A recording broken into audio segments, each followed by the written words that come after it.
Hello there, friends, and welcome to the Monday Show 61. I'm your host, Wes. With me, as always, my good friend Roots. Roots, how is this week treating you thus far? Oh, good. It's been a very busy population 1 week, and I can see I didn't wipe in my beard oil all the way. It's kind of shiny a little bit. Not trying You to be got your shiny. soul glow going on? Yeah, well, I'll tell you what. I looked in the mirror right before I was getting ready, and my beard was doing some kind of weird. I don't know what the hell's going on, but I'm glad it's back in shape. I've been having fun in Population One. And I don't know. That game has just drawn me in. And Jim Hall was giving me crap today. He said, for a game that you just a couple days ago was saying it's not your bag, you're not going to pick it up. I've played like 20 hours already. I mean, I've put maybe even more. I don't even know. I need to check. So Well, it's an interesting phenomenon with that game, and we'll get into that just in a moment. Uh, but, you know, it's the season, my favorite season of the year. And many of you might be wondering why the tagline of the episode doesn't say game of the month. Like we said yesterday, we were going to be doing game of the month today. But as I got to compiling the list for the October games, I realized that there's still quite a few fairly notable releases that haven't gotten here yet. So we decided to push Game of the Month off one more week. We're going to do that one next week. And I'm kind of glad that we did, Roots, because again, my favorite time of year, Halloween, because it's a great excuse to get into the horror games. And that's what we're going to do here on the Monday show today is we're going to talk about, we've got 12 awesome, sometimes terrifying horror games that we're going to be discussing. And it's probably my favorite topic. Whenever I can get an excuse to come to it, I do. yeah, well, I'll tell you what. I was glad that there was more stuff to do because for the game of the month because you mentioned this topic and I was like, oh God, that's a real. I mean, it's perfect timing. Not everybody knows these titles. Some of these I forgot about, so it'll be good to remind everybody that's been around, all the people that have been around for a while and all the new people that are just wondering, what can I play that's good for Halloween? Well, we got a good list for you for sure. Yeah, not only that, but one of the titles that we're talking about in our first segment when we talk about what we've been playing, one of the titles is a horror game, and lucky for those in attendance or those catching it, catching the replay, we've got a few keys to give away for Hello Puppets, and I think what we're going to do, Roots, we're going to give away a couple in the chat, and then we will, as we normally do, we don't want to just take care of the people in chat. Those catching it on replay, all you have to do is one, make sure you're subscribed, and two, just leave a comment saying that you'd like to enter the Hello Puppets giveaway. Next week on the Monday show, we'll give away the remaining keys. Oh, what awesome devs, right? Like you didn't even ask for them. You were just like asking for us and they were like, oh, hey man, here, go give, they know that our audience would love to go in there. So that's cool. Yeah, they were cool devs, and they kind of just, from what I could tell, put out like a blanket, offer to all the VR streamers, or at least that's what I'm assuming, uh, to review their game on Steam, and it was through a key distribution service. So after I accepted, I did something that I think is probably a little bit uncommon, and I sent the developer an email thanking them for the offer, Mm. and they came straight back with some giveaway keys. So, like, super cool developers. They've already sent me a thank you message for covering their game on the show yesterday, which was like a 2-minute news segment. So I told them to be sure to check out the Monday show. We're going to have a little bit more to say about the game tonight. Oh, good. Well, it's funny. You just told the secret on how that works for all the people. Just to be nice to the devs, and they might give you free keys. I didn't even know that. That's no wonder why. Like, Wes is actually being a decent person, like I would, and the devs are so cool that they followed up with keys for you guys. So that's awesome. Oh, crap. I just hit back myself out of the stream. I guess life's going to go on here, but you got to be careful hitting that backspace button when you think you're in chat and then you're not in chat. It could be a problem. Yeah, well, I'll tell you what. I was already did the exact same thing, and I was sitting here looking at it, and I looked at myself, and I wasn't wearing this red shirt, and then I looked at the thing, and it was episode 81, and the chat was going, and I was like, how the hell did I get? And then I had to backtrack. So I know it's weird that you say that. So, but yeah, Well, yeah, no. Oh, go ahead. Gamertag VR is in chat, and he says hi everyone. He can't talk much because he's working, but he is listening. And everyone say hello to Gamertag VR. And I just want to go ahead and remind everyone. Maybe you didn't catch the show yesterday, but this coming Wednesday, the day after tomorrow, Ruuts and myself are going to be guests on Gamertag's podcast, the VR Link. So if any of you all are available early in the afternoon on Wednesday, be sure to check that out. Yeah, it's funny. I had an oh crap moment, Wes, the other day. I was like, just got to thinking. I said, oh man, I never heard from my boss whether I could take that day off or not. And because I texted him, and so I went through my software to look at my schedule, and sure enough, I had nothing scheduled for the day. So I was like, oh, okay. But I was thinking, why the hell, man? Like, respond, dude. Like, bro, let me know. But Right. at least it ended well. But I don't know. So it worked out well for me too. Like I was just going to take a vacation day to do it, but after I'd already cleared the vacation day, my boss came to me the next day and told me that our annual hearing testing, we have to take annual hearing testing. Our annual hearing testing uh, falls on Tuesday this year, which happens to be my day off. So tomorrow I've got to go in on my day off, and I get to pick another day Mm. instead to be my day off. So turns out that's going to be Wednesday, and I don't even have to take a paid vacation day. Wow. What's crazy about that is you just have all sorts of good stuff happening, man. You got the video card in today. You got Oh yeah. your PlayStation 5's coming soon. Your G2. Like, yeah, it's all falling into place, Wes. And I told you, I said I have faith that it's all going to fall into place. And I think we did it. Our vibes, our positive vibes put out there. That really no, it doesn't work. But always be So so, positive. so check this out, man. Like I've got the 3080, right? And we know that the G2 is coming within a few weeks, or at least we're expecting it to, based on what HP said. Uh, I don't know, but maybe about 2 hours before the show started tonight, my wife's browsing Amazon on her phone, and she's talking to me about this awesome deal on a Logitech G29 racing wheel. Oh, And you know, what, twist my arm too much. If it's that great of a deal, go for it, honey. You mm, know. yeah. Uh, so maybe the return window on just about everything on Amazon and a lot of online retailers right now is through January 31st due to the holiday. So if you're like me and you occasionally like to rent things from these big Mm. retailers, tis the season. Yeah, yeah. Especially you could do a Oculus Quest 2, Scion, and send it right back, bro. Yeah, that's awesome, dude. Let me know how you think of what you think about it. Part of me likes. I think part of I have so many issues with the wheel, dude, and I think a lot of them are user issues, Wes.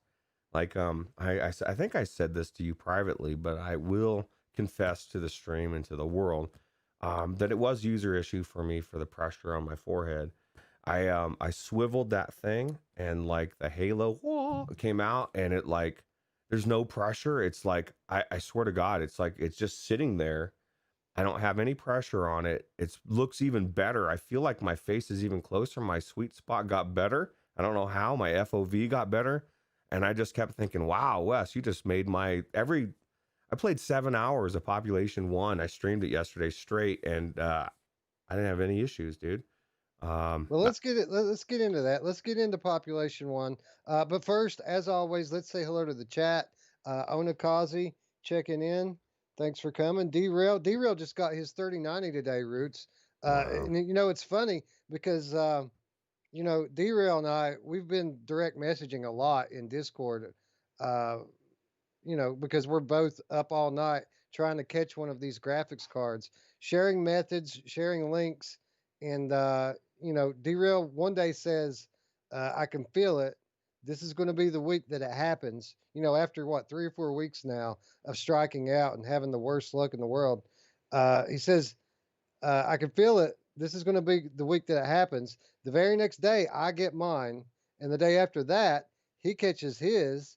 And then we both got our cards today at the very same time. Like he got his like an hour before I got mine. Yeah, I have to keep reminding myself, Roots, it's not about you. Jealousy's not a good thing. Because I want to have it, dude. But yeah, so I can't wait to get into some Population 1 with you because I haven't played with you, and we're gonna plan on doing that after the show. Maybe we can even have somebody jump in with us. But the gameplay here is me and Overgees and Jim, and I'm kind of hiding right behind you, Wes. Like most of the people in most of the videos that we steal from somebody else. I mean, we borrow from somebody else. But I don't know, man. This game is just phenomenal. It's drawn me in, bro. Like I can't stop playing it, and I'm not really into these type of games very much. Well, that's the interesting thing, man. I said it at the top of the show. There's kind of this phenomenon going on with this game right now. And admittedly, I have not played this game yet. I haven't cracked the seal on it, so to speak. I do have it installed. I just haven't booted it up. But I've been watching. I've been watching the message boards. I've been watching the Discord, the comments, and people keep going back and forth on it. At first they were like, "Hey, this is pretty cool," and then like it seems like an hour later, the same people will come back and be like, "You know what? Screw all these little kids. I don't want to play." And then they'll come back the next day, and it's the best game they've ever played. So, what is it, Roots? I know you're a multiplayer guy, right? And you like playing with your friends. Mm. Is it the fact that you've got a cool new game to play with your friends, or is this really a fun game? It's both for me. It's both. Okay, so I will say if you don't like people, you need your friends. Okay, I went to go play with Jim right before the show, and he was in the squad. So I jumped in, and there was two people that never played the game before. Blew me away. So I was like, "Oh, cool, dude," and I started explaining stuff, and I'm talking to him, I'm showing him stuff. I like people, Wes. I like to talk to people. I like to meet people. I like to just get to know. I feel like every conversation you have with somebody, you can learn something. You can become a better person, right? But then there's the gameplay, and it's the loop. It's that something that keeps you coming back. It's that one more for one. It's the gathering. I love the gathering. As you can see, you'll see. Well, I'm doing a little slow here, but usually I'm running really fast. I'm gathering all the shit. The shield or the force field thing's coming on you, and so it's kind of a game. Sometimes you get close to seeing what you can grab right before the thing gets there, and then just the scope. Just even one day, the difference of this game for me and what's happened. Like I've 3 games in a row, everybody's up top and they're sniping from different directions. I had multiple teams. Like when I died, I looked around and there was like everybody was up shooting each other. Like everybody's learning more, and they haven't even got to the best part, which will be the building aspect. If anybody hasn't checked out the video on Proper D, he's a YouTuber. I would suggest you watch it, Wes. He's got these tips. It's like he's doing a 3-part series. He's put out the first 2. The first one's on weapons, second one's on movement, and there's just so many cool things. And I'll tell you, one of the tips is when you kill somebody, you have a limited amount of time before they're able to move, right? You can actually build a thing around them and trap their ghost in there. They can't get to their teammate to res, and their teammate has to come and shoot them out because they don't have a gun. You can't. All you can do is everything. You're limited by everything you would be. You can't, except for you can't smash through doors or windows, or you know what I mean. You can still climb walls. You can still fly, kind of, but not as well. It's kind of slower. A lot of people complained about that aspect of when you die, you're able to get to your teammates, but it's a different aspect. Like it's just different, right? The thing you have to do to shock somebody to bring you alive is loud, for one, takes forever. And so you hear the other team doing that, and you're trying to rush over there because the one guy's busy, the other guy's not even alive. Even if he reses, he's got no weapons and he's half health. He's going to die quickly. It's just such. I'm having a lot of fun and a lot of success. I'm killing a lot of people, Wes. So it's fun. Okay. From what I can glean from what you're saying here, then is The game does have what it should have under the hood. The nuts and bolts are there. The directional audio it would have to be spot on for the kind of gameplay that you're describing here. It is. It's really good. And what's good is like even the footsteps. When you hear footsteps, you hear them from the direction, but it can be deceiving. You know what I mean? Just like any of these games where you can't just say, okay, it's they're right over there, and then you jump over the wall and they're there, but they're a little bit further away than you thought. And you're like, oh fuck. So you have to listen and get better at fine tuning. But as you see, I'm picking up purples. It's just like every other game. You got your regulars, your blues, your purples, your golds, and those golds will melt people. And so the whole thing is just get those weapons, getting your shield belt up, and getting ready to properly fight, and knowing where the other teams are. That's intricate as well. When we're all three going, we're watching the other team, watching where they're dropping, and hey, they're all dropping at windmill, or just trying to decide, okay, there's a team that just dropped right by us, so we know.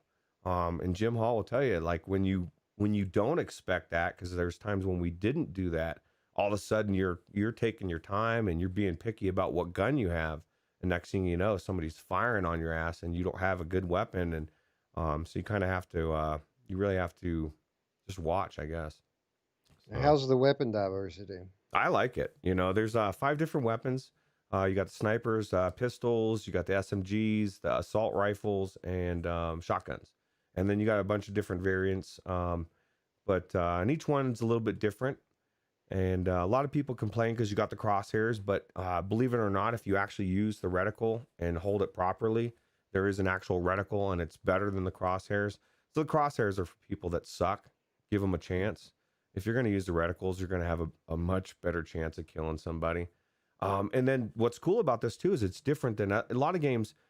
They've got the drop on the bullet, right? There is no drop. So like if somebody's dropping, if you just aim it right at the same line, almost like a ruler, and that's another tip that guy said, you can hit people like when they're flying. And everything's a trade-off. Like you can you go through a window or door, like Cyan was complaining. And I said this last time, throw your name out there, Cyan, that you smash through the door. Well, everything's a trade-off. You need to be able to hear people smashing through doors. So you decide, do I want to go through this door? Fuck, man, I don't want to. Maybe somebody's there. I'm going to go a different way. So you have that aspect, and then the climbing and the flying is some of the best. And just getting to the vantage points, that's what makes it the best. Because, like I said before, people are getting up on different buildings and they're creating crossfire and pincer points, and I don't know all that shit. So you just have to learn, right? It's just it's really cool. It's good training for the apocalypse, huh? Yeah, dude, that's what I'm learning. Is next time when I get into a battle royale in the apocalypse, except you got one life in that aspect. So I probably as they know, my teammates know, I like to go in guns a-blazing, and a lot of times I'm killing people, and then a lot of times I end up dead. And then Jim's like, "Why'd you run in there?" Well, last time it worked, it just you're just kind of changing things, right? But there is an aspect you have to think about, like, and I even did this right before we came in. Jim and his nephew were in there, and they both died, and I decided to go and I killed one of the 3 people. I would have been smarter to back off because they didn't know I was there, and I could have rezzed both of them. We could have all gathered more shit, and then attacked again. I wasn't going to win a 1-on-3 fight unless they suck. And I was able to get one of them, but the other 2 mowed me down. So, well, this is how you learn. Yeah, and you're learning different strategies, and it's good to have different approaches as well. Like another tip that he used in the video is anything that you're not comfortable with. If you're not comfortable with snipers, building things, whatever, force yourself to do it, even if it ends badly. Eventually you're going to get better at it. And if you have like different things you can do, for instance, just switching between guns, like having a shotgun, like I did in one round. I had a gold shotgun, and that's why we won. I got in close, switched to the gold shotgun, and blew them away, and it was over. And if I would have tried to stay with the other gun, I might not have. So yeah.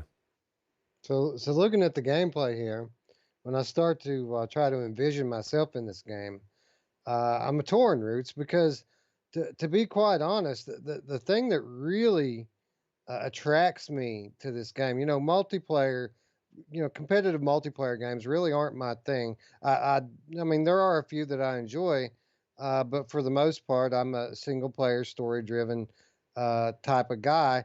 If I play multiplayer, I prefer to play like a co op campaign of some sort.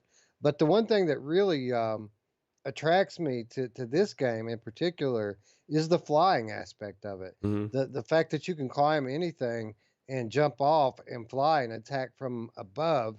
That just seems so fun to me. It gives me flashbacks of playing Stormland, first of all, and second of all, it's the type of thing that you can only experience in VR, and I love those things that you can only do in VR. But the reason why I'm torn about that is because typically in these type of shooter games, uh, I am the sniper guy. I'm the guy hiding with a long distance weapon and picking people off, and they don't know where I'm at. That's generally my game. So when I get in here, I'm going to kind of be torn when I get to the top of the tower, whether or not I should camp out or jump off. Well, see, that's the thing is, you can do both, because the whole thing is, you've got that force field chasing you, right? It's constantly moving in, and you want to keep it at your back, or for the most part, like Jim has said, because that's one direction you don't have to worry about for the most part. Somebody coming from behind, right? So you got one side you don't have to really worry about, and this year that thing's chasing you, but you don't want to get it to the point where when it's getting to the end, you want to be waiting for other people coming in from that storm being pushed so you can pick them off, right? So if you hear somebody like Overg's loves to get up on top as well, and Jim is the sniper guy. He loves snipers. If you can get up there and you can start sniping people, even if you're working with me or whoever's you're playing with, I'm getting their attention and they're firefighting me, and you're in a different location, like on a different side, and then you just start picking them off. They don't know where it's coming from. There's so many ways to approach this game, and that's what's so cool about it. And each game is quick. It's like a 10-15 minute thing, sometimes less if you don't do too well. And it's the flying part of it is some of the best parts. Even just going from building to building and kind of floating and flying is really cool. And I know exactly what you're talking about with the Stormland. One of the best things you can do as well, Wes, when you're flying, you can one hand shoot people with a gun, and you can be a flying dive bomber. You could be up there and they don't even know. You could swoop in and drop a grenade right in their fucking face and kill them. And it's so cool. There's just so many different ways to approach it. Is there a knife? No, that is the one thing that I wish they would add, because Scion complains. He wants to stab some people in the face, and I'm gonna keep trying, Wes. I need to get Scion into this game. Like I've said before, I'm selfish. I want some more Scion time, and he needs to try it. I think you'll like it. So leading up to the release of this game, based upon the promotional material, there was a lot said about a perceived downgrade in the graphical detail. Like people have speculated that this game has been watered down graphically so that it can run on the Oculus Quest. Uh, so let me ask you, inside the headset, is it as bad as people thought that it might be? I Is don't it think so. serviceable, or is it very good looking and the flat images really don't tell the story? I think it looks amazing. Obviously, the trees are like, they're like, trees look like in these type of things, poly, whatever crap. But is if it runs really well on the Quest, imagine how well you can super sample it, how everything's going to sharpen. I was going to tell you, and this is how I would recommend you play it, on virtual desktop. And I mentioned this before, but I didn't exactly know what I was talking about as far as what the settings are. But there's two settings. One of them is to increase the vibrance of the colors, and then the second setting is to make the darkers darker, more dark, and the brighters more bright, more rich. and the game looks so good, so colorful, so bright, right? It's what we want it to look like, and then your wireless as well. I like it so much, Wes. I bought OVR tool kit or whatever so I could bring my chat into the wireless through virtual desktop, right?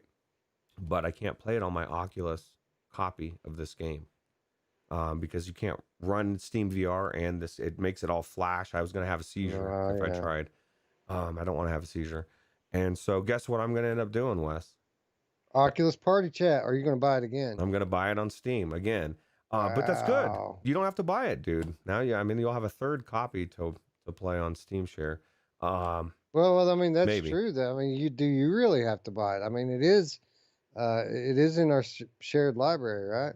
Yeah, yeah. Well, I mean, I'm not a part of that other the other two, only yours. But I'm still gonna Oh, buy I it got you. anyway. Just because like I said, I love streaming it, and I want to stream it wirelessly. And I've worked out every other kink. I got the mic to work. I've got the audio to go through virtual desktop. It is amazing, looks amazing.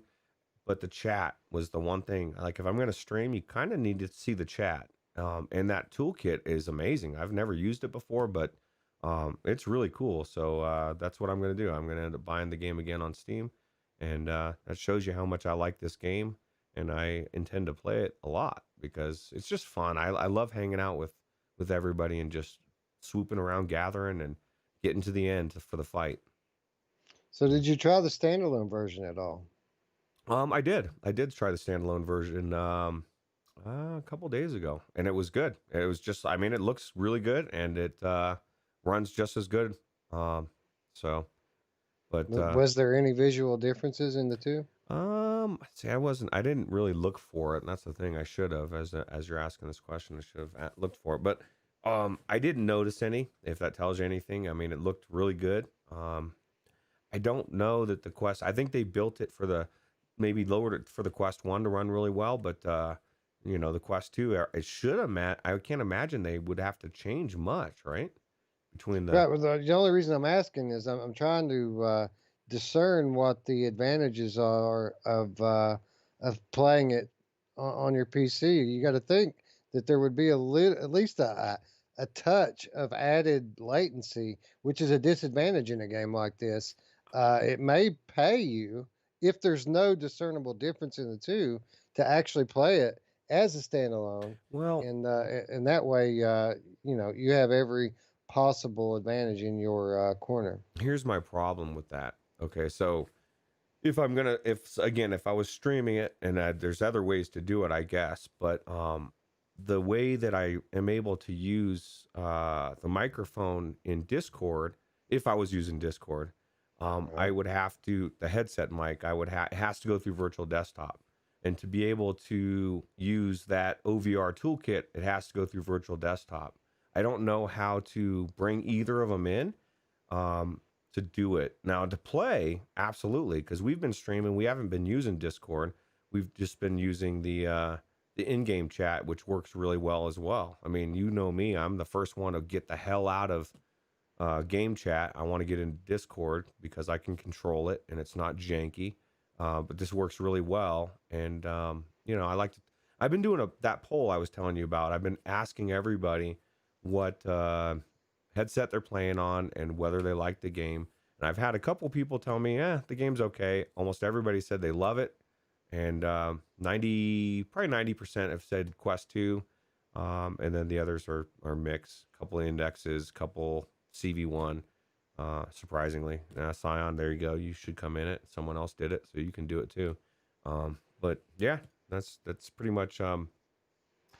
So, so perhaps this will be the impetus for me to put in the appropriate research here.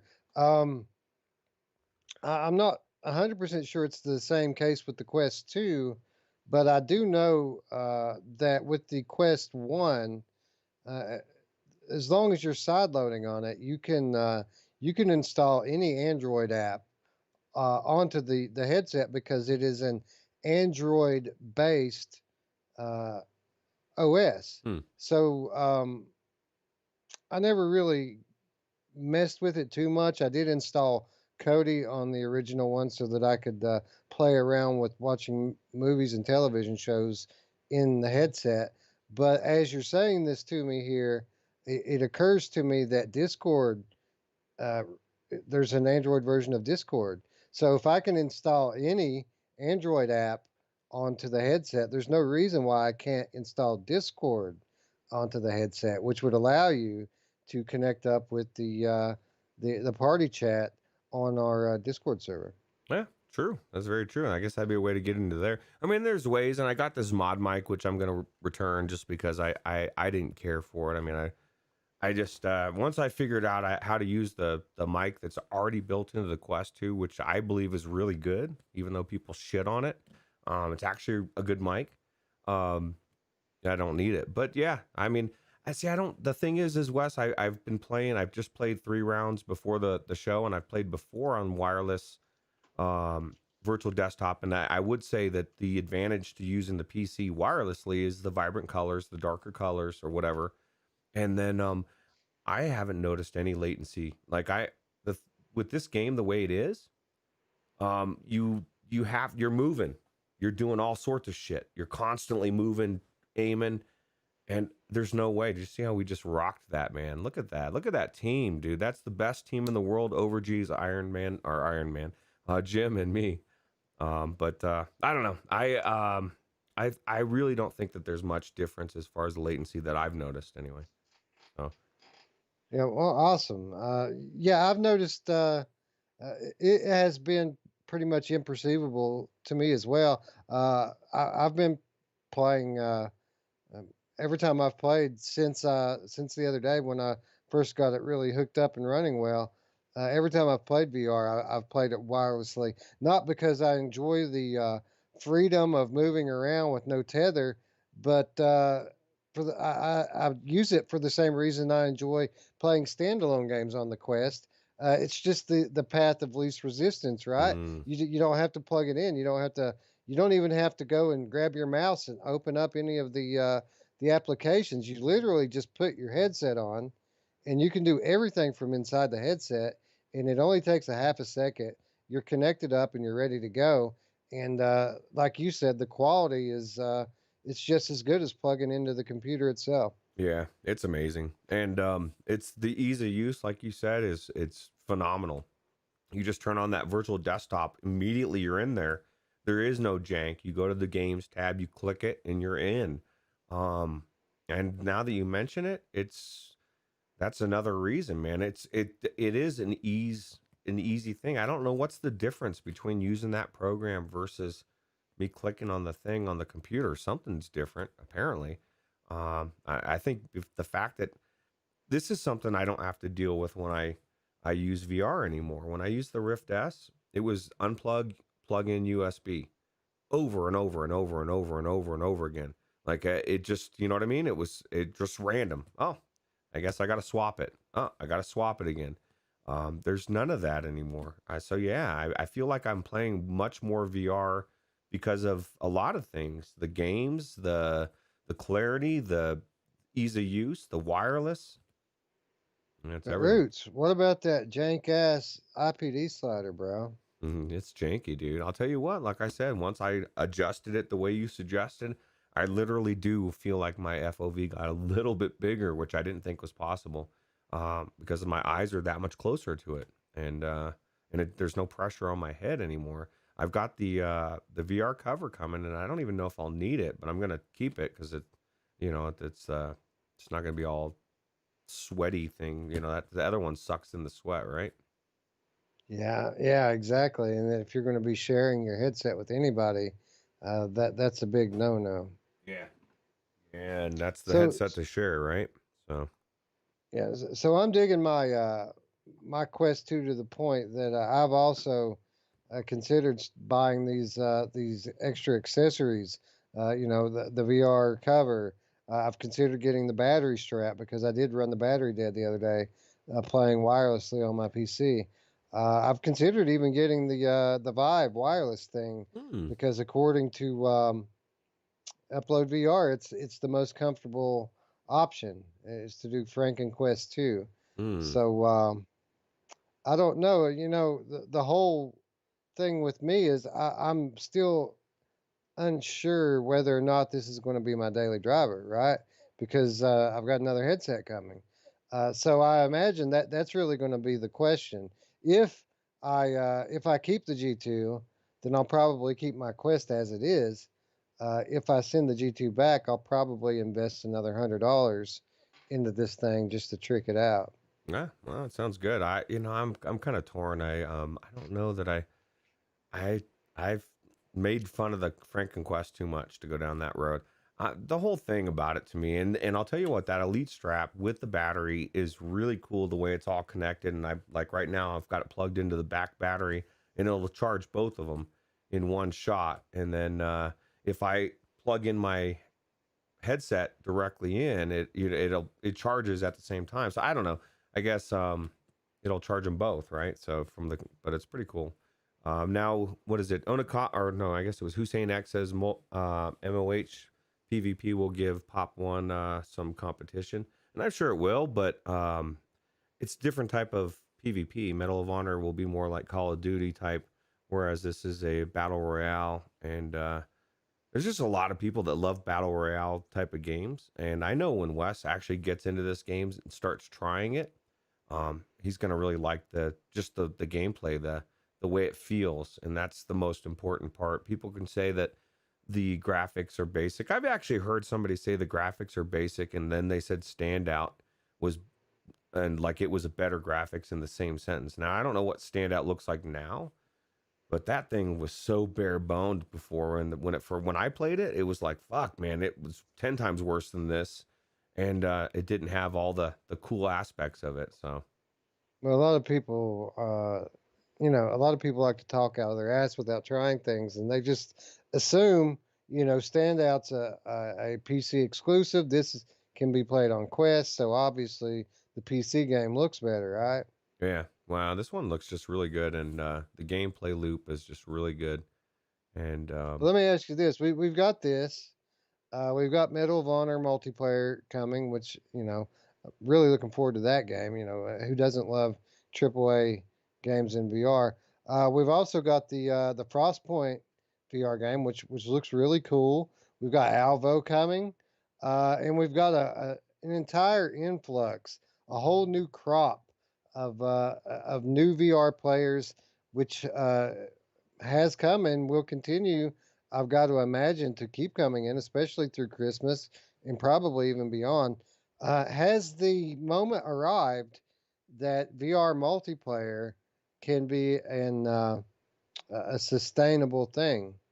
I think so. I mean, it depends on the game and how. I mean, this one obviously, like I said, it's got a lot of people. It's Fortnite-ish, and a lot of people coming in. A lot of younger people that love Fortnite that are going to try it.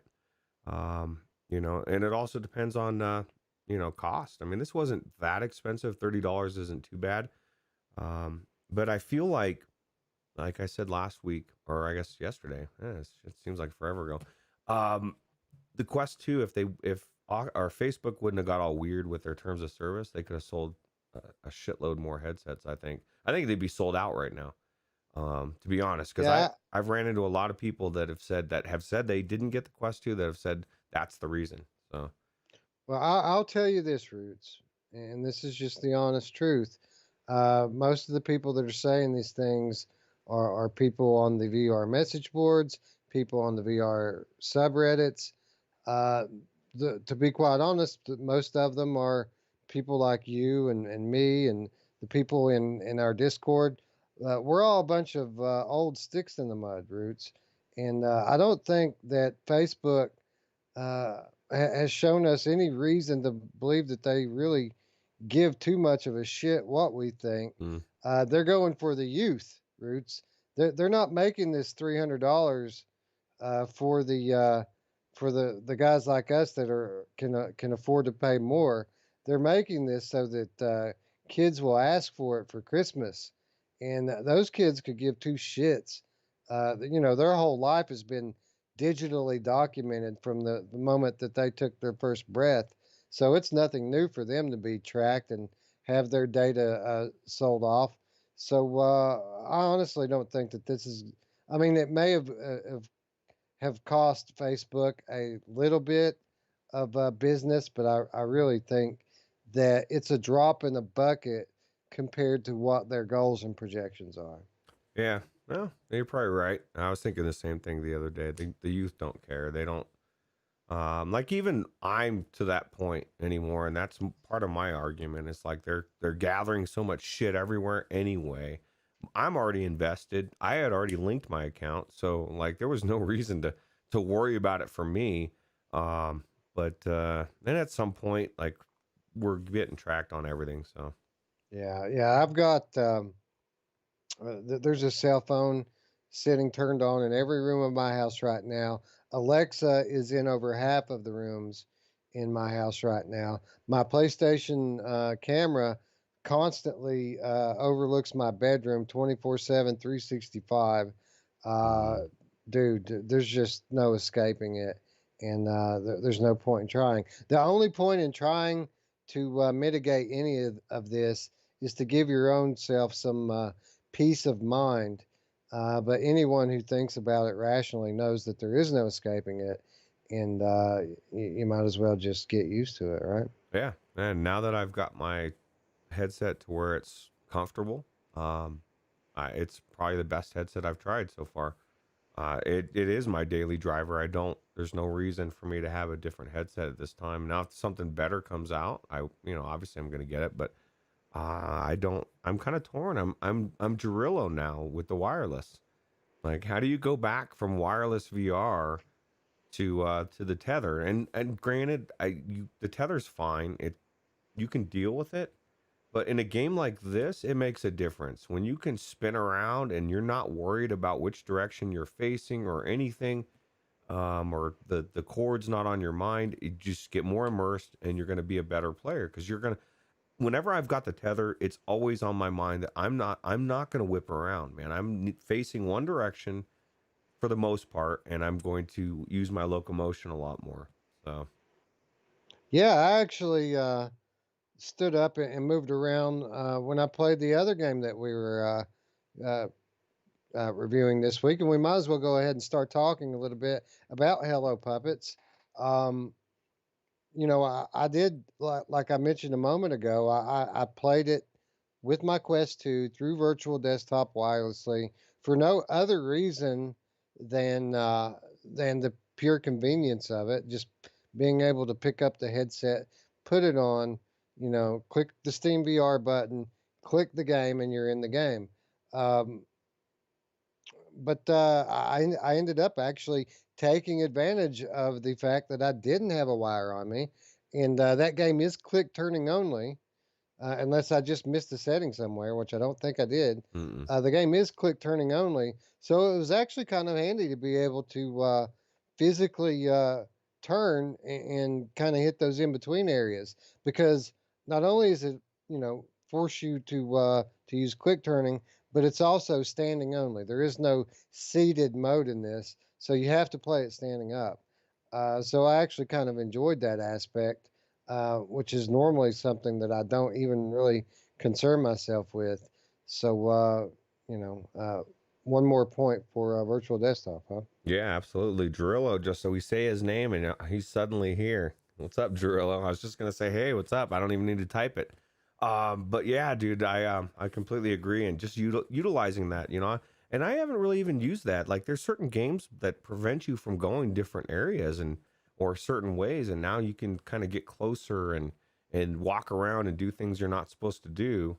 Uh, you know, so Yeah, speaking of which, I ended up walking up this like ironing board that was leaned up against the wall, and I found the little area that I think I could have jumped in that I wasn't supposed to, but I was afraid that I was going to end up getting myself stuck back there. So I walked back down it, but it was kind of a weird feeling to be up in the air like that. yeah, that definitely sounds weird. The gamer chicks are asking if I would enjoy Pop One if it was a free for all and not teams of three, but last man standing. I think it would be fun. It wouldn't be as fun. I'm a big believer of somebody else carrying me, even though I seem to be carrying the teams lately on for this, or not really carrying, but I'm holding my own. Let's put it that way. But it wouldn't be as fun. But I think that mode's coming, and that's what somebody was saying. I think it was Mamefan, because he's more of a single person and is a little put off that there's no one person. You have to be on a team, but it's too new. Like, talk about dividing your player base. You know, you put everybody, okay, now you have a 1-on-1 for 16 people, you got a 2-on-2 for 16 people, you got a 3-on-3 for 16 or 18 people or whatever, you know. And you're, before long, the lobbies aren't full, and you're waiting forever to get in a game, you know. But maybe they triple their player base, and then there is a way to go single. I think you should be able to squad up as a single person against a 3-man squad if you want. You know what I mean? Maybe you have three people that each are on their own team. I don't know. There's a lot of different options, but I think I would still enjoy it. I think it's the gameplay. Yeah, but anyway, sorry. Yeah, and not only that, I mean, I'm not so sure that this game ever will adopt any different rule sets. But if it were to do that, obviously the developer would have two options. They could release everything all up front and then hear the community curse them for, you know, never supporting the game, never updating it, never bringing anything new into the game. Or they could launch with one game mode and slowly over time expand the rule set with add new game modes, add new weapons, new features, and now all of a sudden they're the developer of the year for providing such great support, even if they already had all this stuff ready to go on day one and we're just sitting on it the whole time. Yep, absolutely. So, but yeah, so then it's not Hello Puppets anymore. But I just go with the questions though. But what did you think about the way this looked in the Quest 2? You know, it's interesting. It's one of those games. I would liken it to a Vertigo remastered. I feel like it was that kind of it's low detail art, but it looks really good. The 3D pops through the screen on this one. I mean, it is incredibly realistic looking 3D, even if it is a very low detailed cartoony uh, type of graphics. The art style and the lighting, I feel like, really saves it. Yeah, well, I agree. It definitely was pretty. I thought it looked pretty good, and I was a little put off by how bossy the puppet is. Like, there was a point where I She's a actually potty mouth, isn't she? yeah, and she's bossy, and I at some point I was actually telling my stream that I prefer the dirt rally guy that's yelling at me in there. I miss him, because she was like, my biggest gripe is like when you put her in the little booth, right, and she's doing her thing, you're doing your thing, and your hand, I don't want to hold my hand up anymore, so it kind of comes down a little bit, and she starts screaming at me that she needs to be back in there. I'm like, fuck, man, and then I'm trying to do the puzzle at the same time, and it's pretty crazy. You know, I was pleasantly surprised with this game because going into it, my expectation that it would be more of a comedy game with a little bit of horror.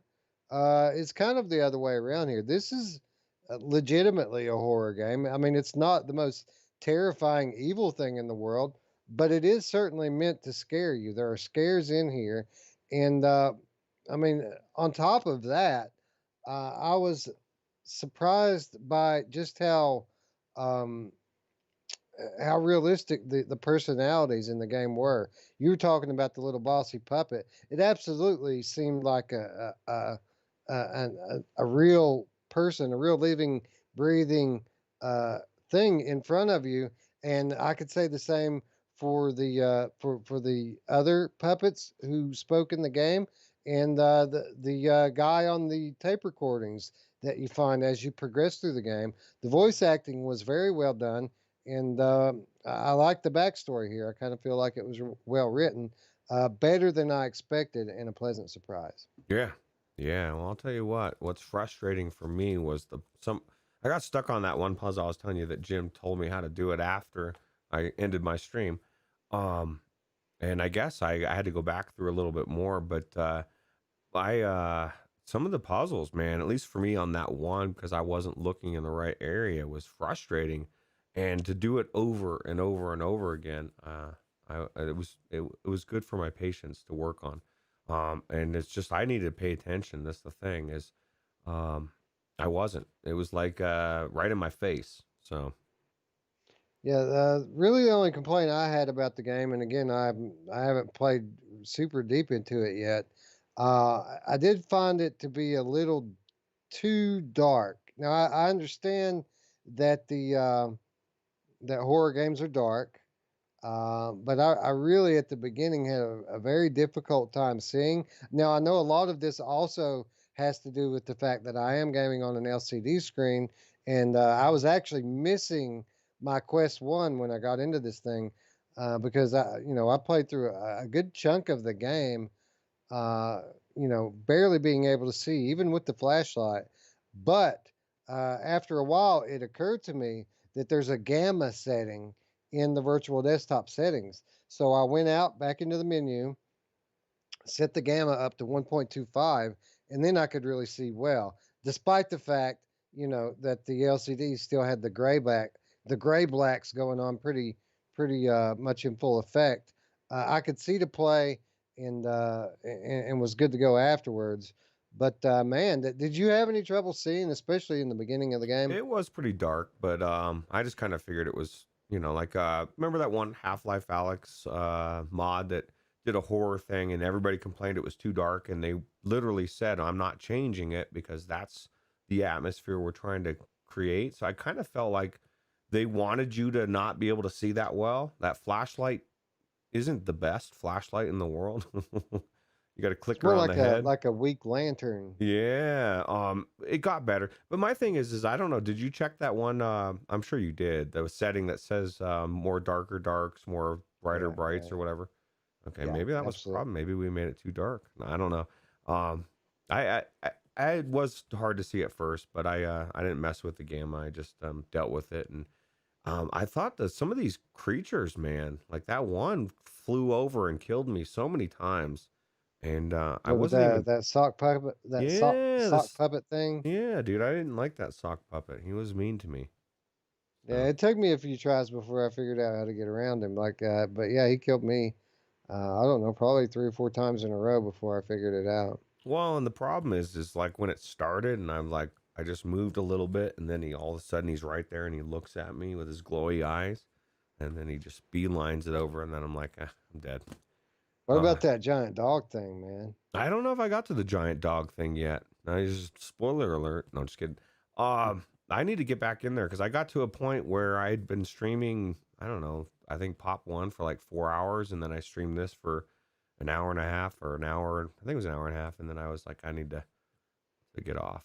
So Another thing that really stuck out to me about this game um, was the sound design, and I'm not just talking about directional audio and sound effects, but like the music,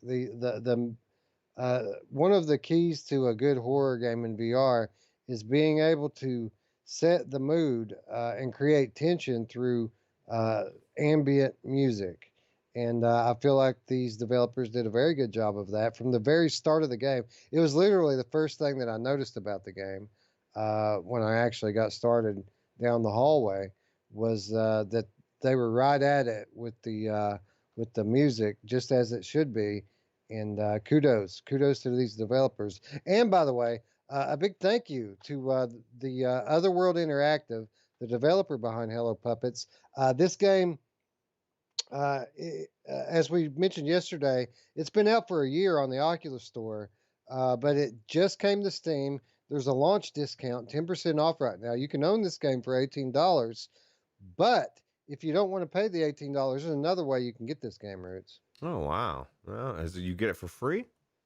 You can get it for free Oh wow. from the chat right now. So, the way we do key giveaways in our chat, for those of you who are not familiar, uh, we don't just drop codes, okay? People seem to be a bit averse to that.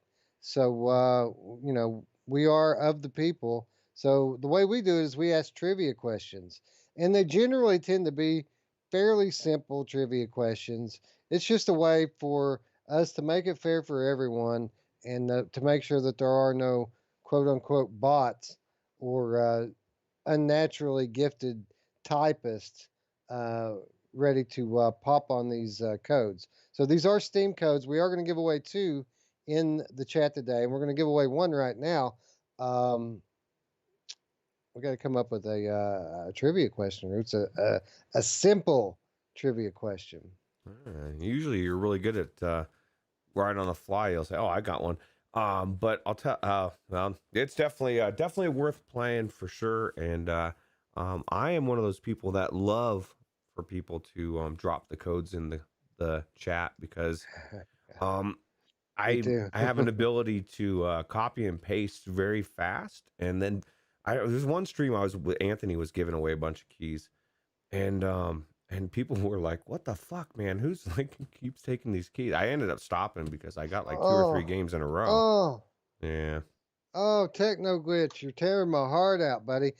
Techno Glitch just mentioned a game that I actually intended to put on our list that we're getting ready to go through of the awesome horror thriller games, and it slipped my mind before I actually put it down there. Wilson's Heart, Roots. What a great game that was. Yeah, that's a really good game. And Jim Hall just won the key, man. He said Tetris Effect is his answer. I don't even know what the question was. No, just kidding. Jim Hall knows what's up. Yeah. All right, here's the question, ladies and gentlemen. For a Steam key for Hello Puppets, courtesy of Otherworld Interactive. We don't do a lot of giveaways here on our channel.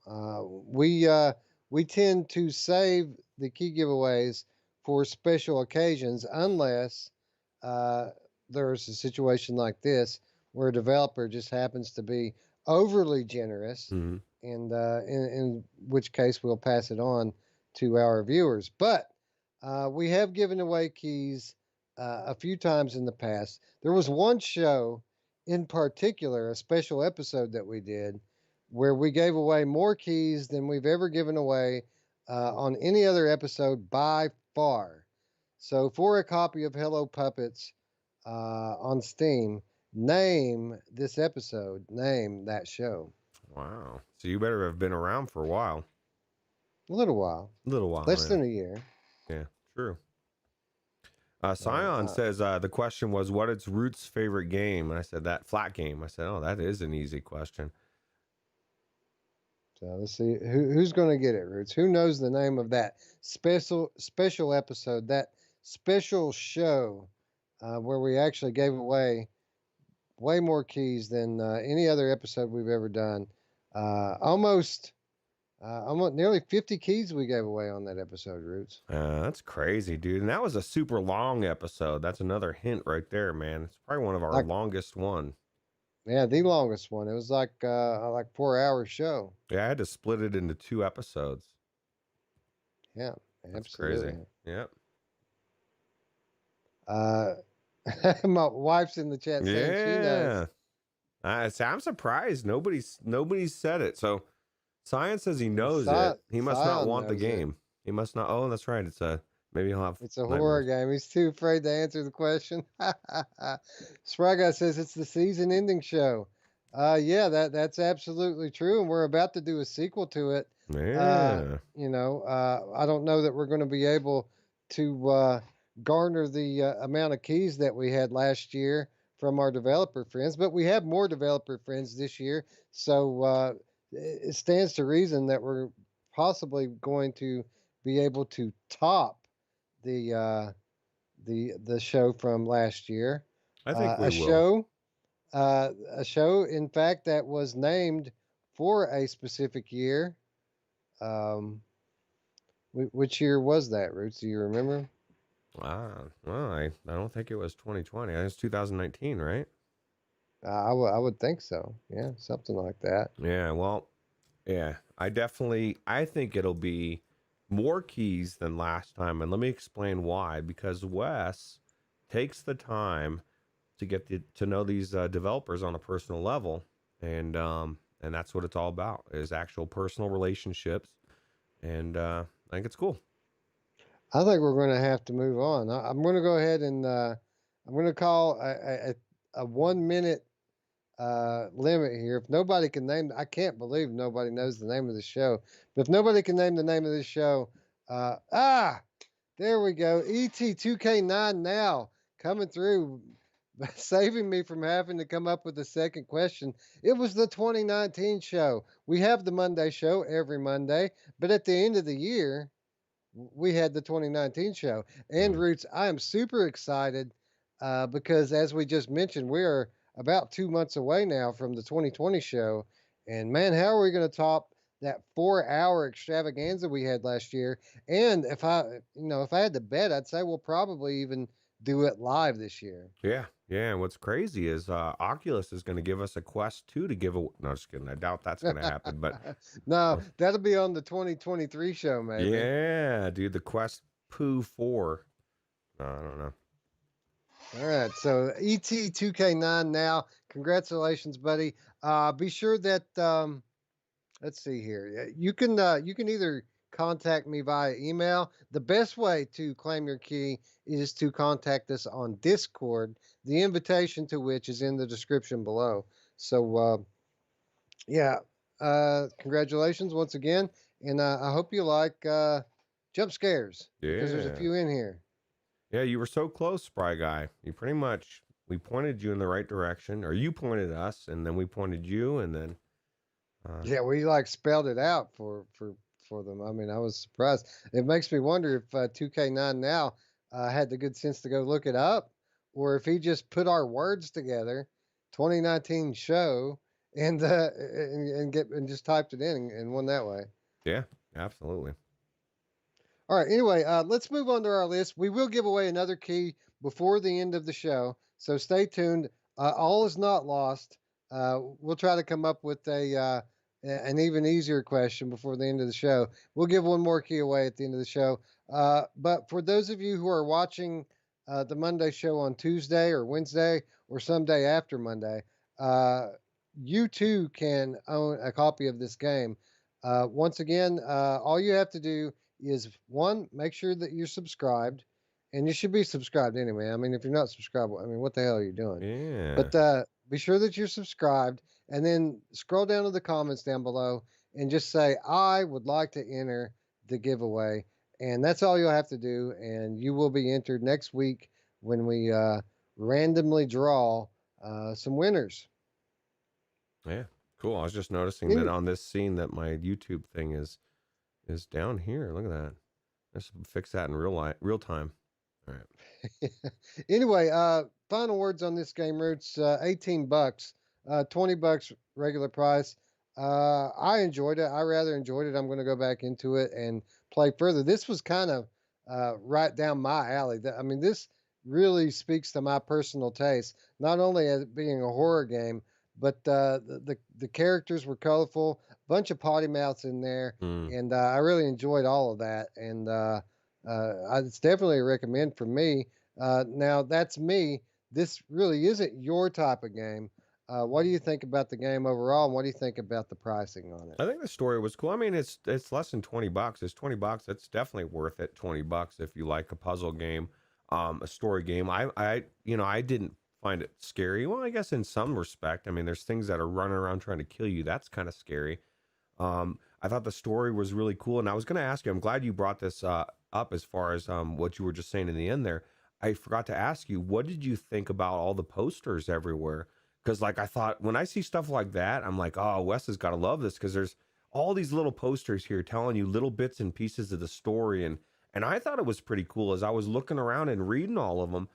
It just it added a lot of different detail to what's going on, and I want to know what's happening because I didn't know I was going to be possessed, Wes, by this puppet, and it's creepy to have it on your hand and not be able to get rid of her because she's creepy, but she's growing on me. I think she's starting to grow a heart. So I don't know. Yeah, yeah, it's so gruesome, man. These puppets are they literally possess you, and they sew them onto your hand. So like it's like you don't even have a hand. You have a puppet sewn onto your bloody stump here, and it's really it's quite gruesome. You go through these operating rooms and see all the tools that they use to do it, and you start to pick up these bits and pieces of the story about all of these rituals and things that were done that led these puppets to become possessed themselves. Uh, This is the kind of stuff I love. And what you were saying there is absolutely true. I enjoyed picking up bits and pieces of the story through the peripheral things like the photographs that you find on the ground, the posters on the wall, the videotapes as you go. Um, all positives there. I did wish that the environments were a little bit more interactive. There's a lot of pretty cool looking assets in the game, not much of which you can actually mess with.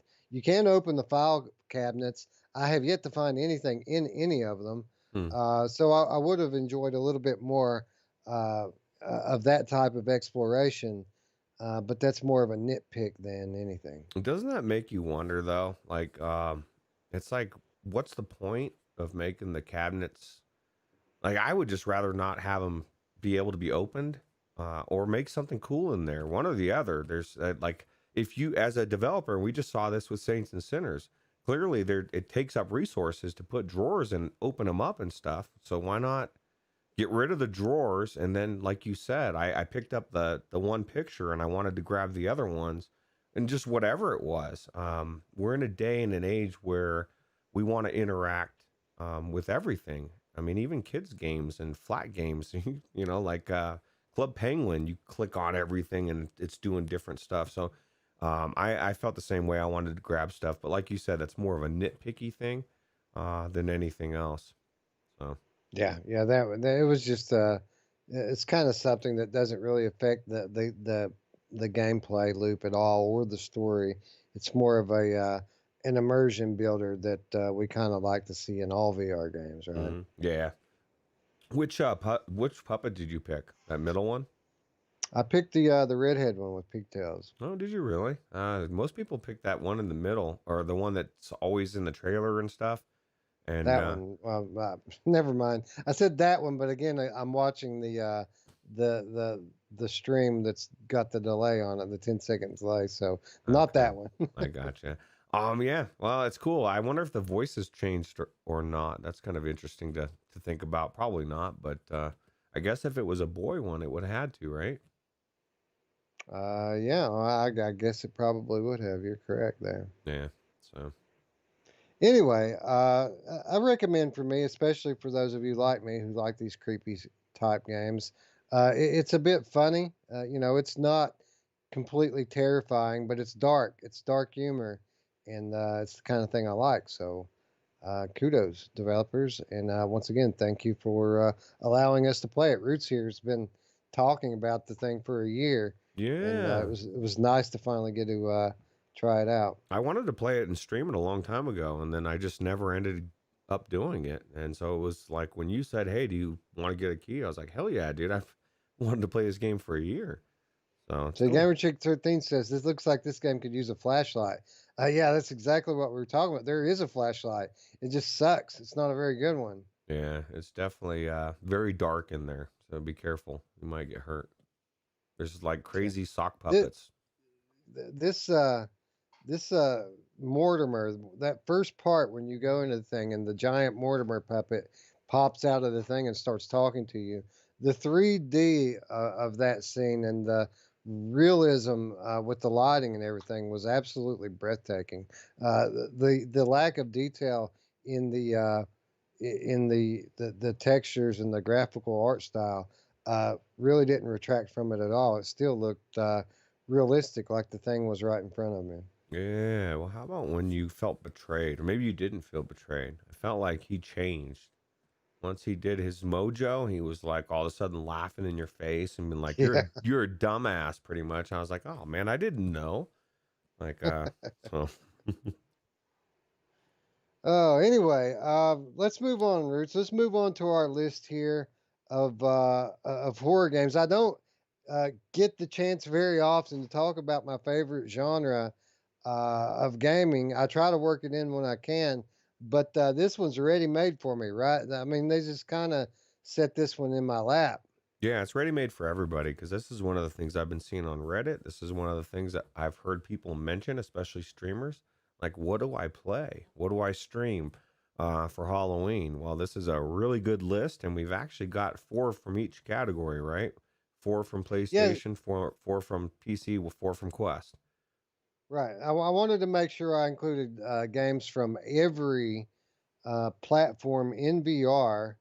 But that said, the vast majority of these games are cross-platform. So I will be sure to mention that as I talk about each game. The ones that are available on multiple platforms, I'll be sure to inform you. Maybe you're new to VR, maybe you're like me and you love horror games and you want to know what to buy. I'm about to tell you what to buy, but just because it's a game on our Quest list doesn't mean you can only get it on Quest. We'll be sure to make sure everyone knows all of the platforms for all of these games. Yep, absolutely. So, why don't you kick us off here, Roots, and tell us a little bit about this first one? The first one. Actually, I don't know that I've played this one too much. This affected the manor, right? This is the darkness update. And actually, I just saw that this is. I think this is. This not on sale. On the Rift store, and it is cross buy, correct? I don't think it's on sale on the Rift Store. If it is, It's like a buck or something. it's Yeah. very recent because I checked the Rift Store earlier today, and it only gave me like 3 titles that were on sale. Oh, okay. I could have sworn I'd seen this. Maybe it was something else. But I mean, even if it's not on sale, it's $10, right? And they just Right. updated this, and it's one of the creepiest games. I can't remember playing too much of it, but I mean, it looks amazing on the Quest, and this is on Quest and PC. I don't think this is this on PlayStation VR? Yeah, it absolutely is. It's on all 3 platforms. This is on pretty much every major VR platform. It's on Quest. It's on PC, both on the Oculus Store and Steam, and it's available on PlayStation VR. Um, it's one of the oldest titles in VR, but I wanted to add it onto the list um, because it kind of, when you think about Halloween, which is the purpose behind this list, Halloween, everybody kind of gets these visions in their head of different spooky things. One of the things that people always associate with Halloween are haunted houses. You know, it's a pastime, or it used to be in the pre-dampemic world. Uh, it used to be a pastime for people to go in person to these haunted house deals and walk through them. Well, that's pretty much what you've got here. It takes about an hour to walk through this thing. The cool thing about it, though, Roots, is that there are multiple paths. You can go left or you can go right, both leading to the same destination if you can make it that long. But very different pathways and a lot of different scares along each path. But now you have the third path on the Quest, right? The Darkness update, and I've almost bought this game a couple times, West, on the Quest, just because, I was thinking about this, and especially for you, unfortunate California, New York, Michigan souls, and all the other crazy areas. Um, if you like haunted houses, you're not going to be able to go to one this year, bro. This is it. Like VR is probably it for you. And even if you do have it, a lot of people are too scared to go out and go in there, and you got to wear a mask probably. And I don't even know what the hell that would entail. I would rather go into Affected the Manor, which is I can not only can I go in with myself, I can send my family through it as well. So Yeah, and instead of dealing with some jerk off with a plastic chainsaw and a hockey mask, you actually have like ghosts and demons and shit after you in this game. oh wow, that sounds a lot creepier, and it's probably about the same price of admission for one person, right? $10. That's absolutely, yeah, $10. And at like Roots mentioned, the reason why we're putting this on the quest list is because there is a new update. And again, I'm not 100% sure if this update's coming to the other platforms or not, but we know it's coming to Quest. It's called the Darkness Update, which brings a brand new third path, and it's called the Darkness Update for a reason. The reason being, you're moving through. I think it said by candlelight. It's very dimly lit Mm, to intentionally to ratchet the nervousness and tension in the end user. I'm scared already, Wes. Actually, I want to go through this. I think I am going to pick it up. It's only $10, right? Hey, dude, it's on Biport as well. Oh, well, maybe I'll stream it wirelessly with more vibrant colors and darker darks and brighter brights. Yeah, yeah, and it goes on sale like on Steam for like I don't know, it was $5 6 a lot as well too. I mean, this game costs next to nothing. It's a good, now solid 3 hours, I would imagine, at least 2.5 to 3 hours of entertainment for not very much money at all. Yeah, it's cool. All right, this next game, if you were to take a poll of VR early adopters, and you would tell them to name the one classic VR horror game, I got to imagine this next game would probably be the one that everyone lists. And I'm talking, of course, about Dread Halls. Dread Halls has been around uh, since even before consumer VR was a thing. Dread Halls was one of those demos back in the DK1 days, back when only tech guys and very rich people had VR. Yeah, well, I'll tell you what, this game has done so well, especially since it was made back then. The audio and the creepiness and the amount of different monsters coming after you and the different ways that they, some are blind and I don't know, man. You never know what you're going to get. It's procedurally generated, so everything changes. The monsters change.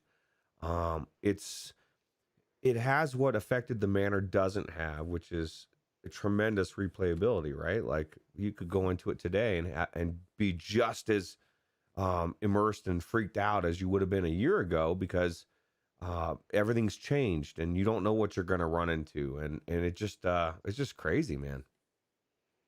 Yeah, yeah, absolutely. Now, when we were talking about Hello Puppets a moment ago, one of the last things I talked about was the kudos to those developers for being able to build tension through sound design. I can think of no better example of that than Dread Hall's Roots. This game, Dread is a good describer of what you're feeling as you walk down these procedurally generated halls. But I mean, it's not really so much about what you're looking at as it is what might be around the next corner. And they do a good job of keeping that fear of the unknown uh, paramount in your attention because of the sound design. This thing, you can close your eyes and you just have this feeling of impending doom based upon the sounds that are again very ambient, uh, very much relegated to the background, but they get loud at the right times. You know what I mean? Yeah, absolutely. And then you add to the part that like the visual as far as like your lantern and the light, and always constantly trying to find more fuel for your lantern because you don't want it to get dark in there. I agree. I think the combination between the two, and this is probably the best audio I've heard in a game that is just 3D wise, just phenomenal. Yeah, and I mean, what about the variety of monsters in this game as well? I mean, it's a while before you see any of them, but when you've run into pretty much any of these monsters, I mean, it's a jarring experience, isn't it? Yeah, I've said it before. For me, the gargoyle. Just because when I played him, I talked shit to him. I like kind of slapped him in the face and was like, "Hey, what's up, buddy?" And then as I'm going along and I'm just doing my thing, and I hadn't seen anybody. It was like 20 minutes, Wes, or I don't know. It was forever. And then I turned around and that fucker was right there in my face, and I was like, I mean, it scared the crap out of me, dude. Um, it's I don't know. There's just something about this game that I just think it's a really good game. It's also another cheap game. It's always on sale, right? It's $10 normally, and it's well worth the price of admission. Yeah, this is another game that is on all three major VR platforms, including both PC VR platforms, and I think this might even be on Viport as well, right? Yeah. So it's on PlayStation? It is on PlayStation, but Oh. to get it on PlayStation, you can't go to the PlayStation Store and just buy Dread Halls. You have to buy a collection called HeroCade, which has like 8 or 9 different uh, different old school VR games in it. Most of them pretty much, throwaway games. But the one thing that makes HeroCade worth owning is Dread Halls. Okay. Well, I'll tell you what. I was just the reason why I ask is imagine this game with the Tempest audio. Yeah, how much better it's probably going to sound in the PlayStation VR headset. Assuming that they, I mean, obviously they would probably have to update that just like everything else, right? But that would be awesome. Yeah, yeah, absolutely. It's interesting, and we'll get to the PSVR stuff here in a little bit.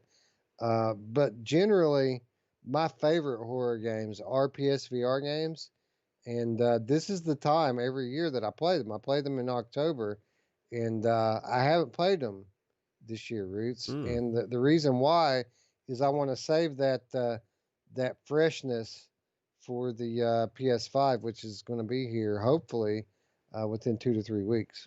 That's a good thing to save it for. And Gamertag says this was the only good game on HeroCade. Absolutely, but it's absolutely worth buying HeroCade to get this game because Yeah, it's an awesome game. yeah, true.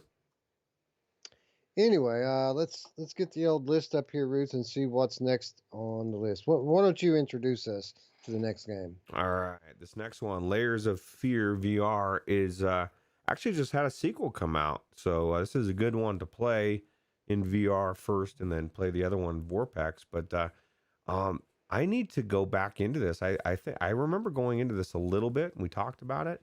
I know you played all the way through it, but people rave about this game. PD just played the sequel on his channel, and it's pretty creepy, right?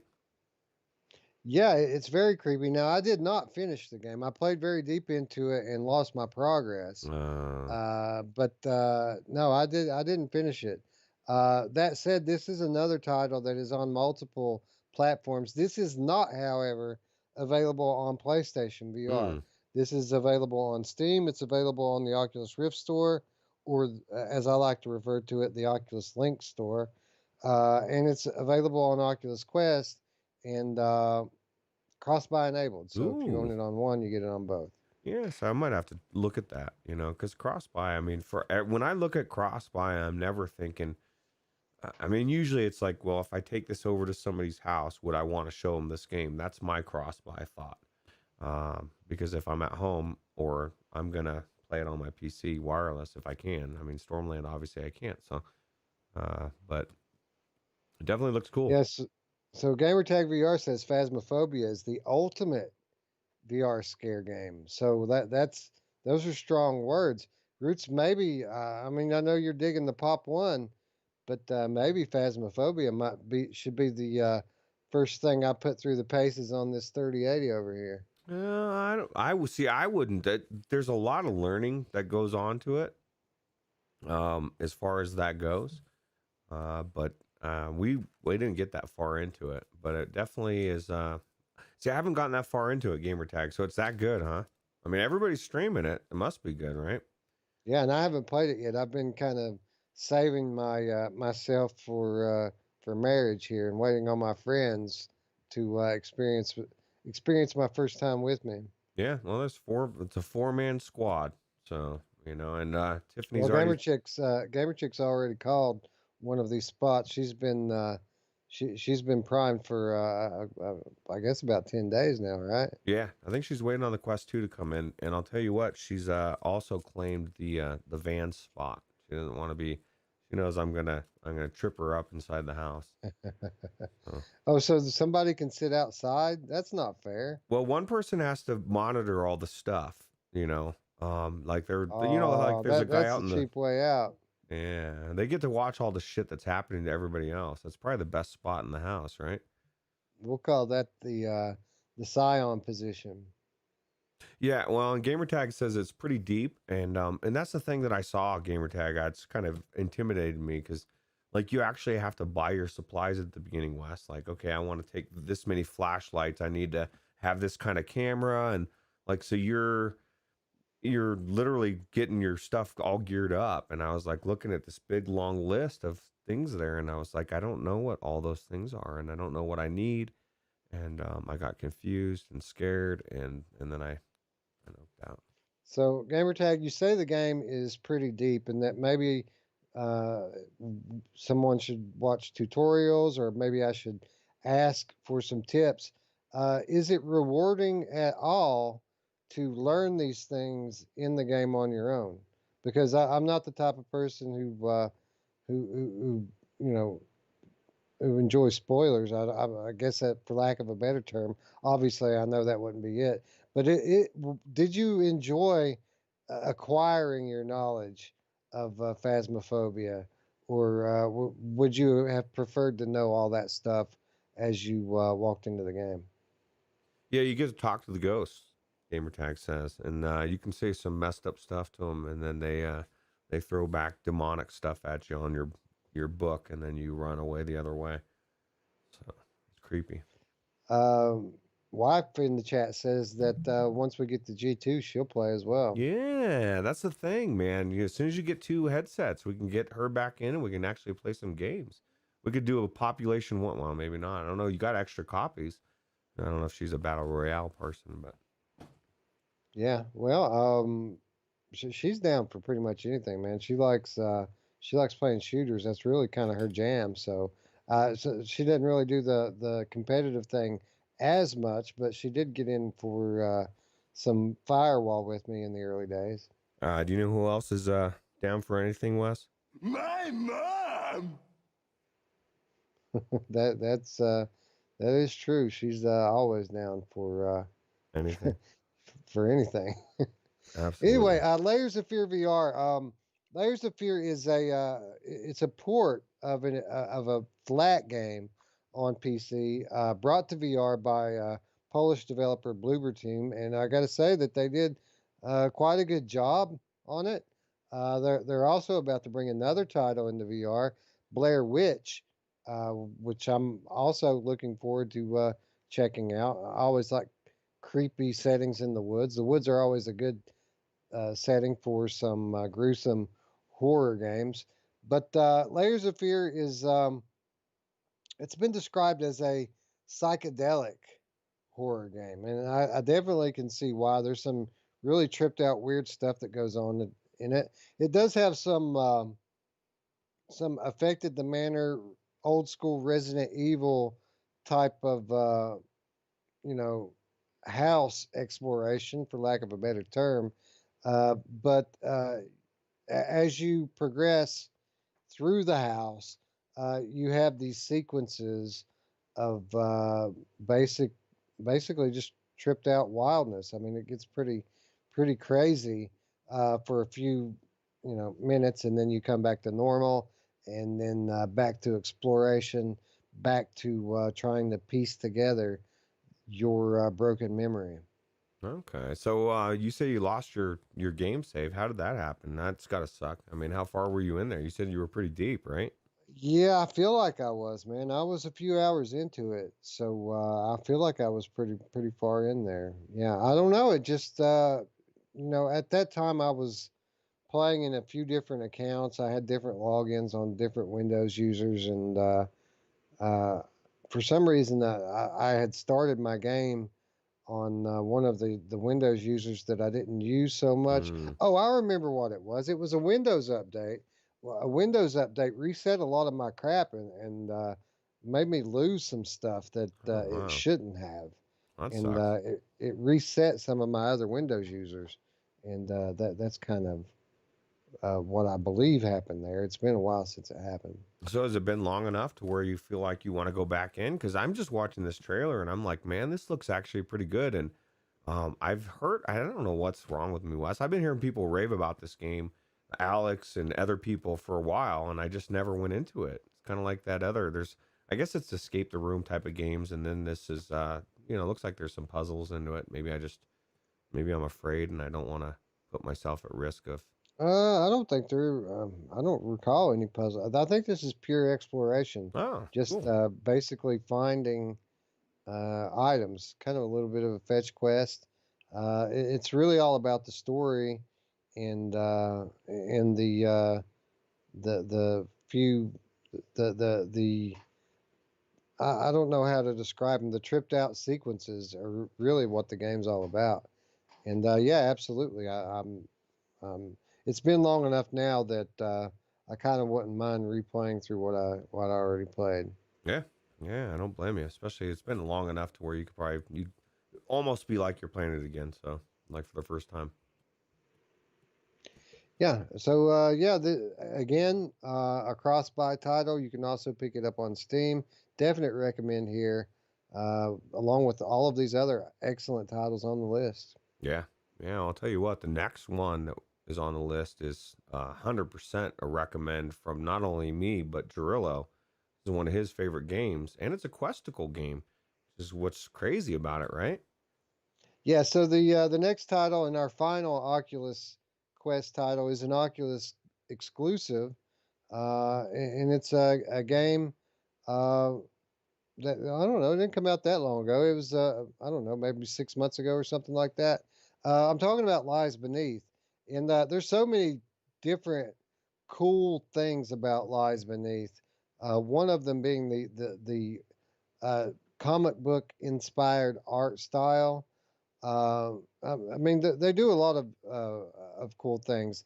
The uh, this is I guess first and foremost is a first person shooter. I guess we would call it Roots, even though it's not super heavily action based.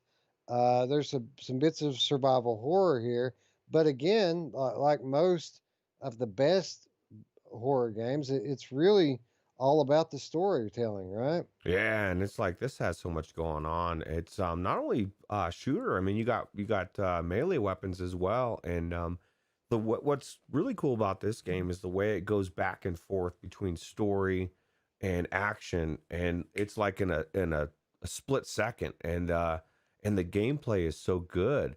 Like everything feels so good. The guns, the knives, the and then having those things charging at you, I you feel like absolute fear and terror as these things are coming, especially when you get into some like the cabin scene. And you just keep getting cooler and cooler weapons, shotgun, harpoon gun, all sorts of cool stuff. And then I one of the coolest aspects of it for me was the lighter. You know, it's multifaceted. It's showing you which direction to go. It's making a reticle on your gun. It's highlighting parts on the bodies where where you should shoot, right? So it makes you want to use that the entire time. So you're constantly walking around with this thing, and so now you have one hand. You don't can't you know what I mean? It just the aspect of that makes it that much better, I believe, anyway. Yeah, man. There's some of these action sequences fully remind me of like some of the attack scenes in the Evil Dead movies. Yeah, yeah, and it's just everything happens so fast. The final boss is crazy. I still need to beat that son of a bitch, but I tried it wirelessly and it was amazing, and I still died. So Yeah, and shout out to Kenty Poo, who left. You know, we were talking about on one of our recent episodes about how I tested out virtual desktop, and I jumped in and played Lies Beneath. He left a comment saying that you don't have to use virtual desktop to play Lies Beneath because it's a Quest title, right?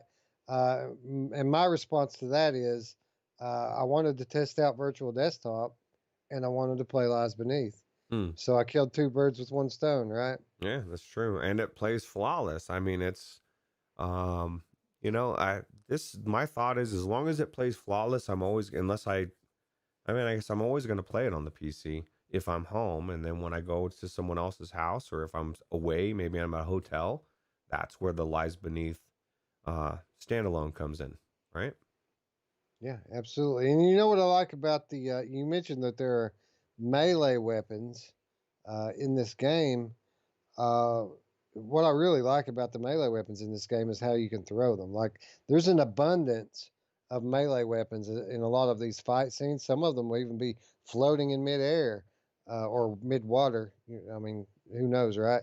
But you can just grab that stuff and hurl it at at the zombies or whatever kind of monsters assailing you, and it, you know, it feels good and it works pretty well. And it just looks so good in the headset, the comic book look. And like I said, I lead it off with saying that Jarillo, he's very, very serious about his graphics, and this is one of his favorite games, and so that tells you a lot about it. So, I Yeah, mean, not an easy game either, Em. no, dude, I put it on the easiest mode just so I could get to the end. You put it on normal mode, and it was almost impossible when it first came out.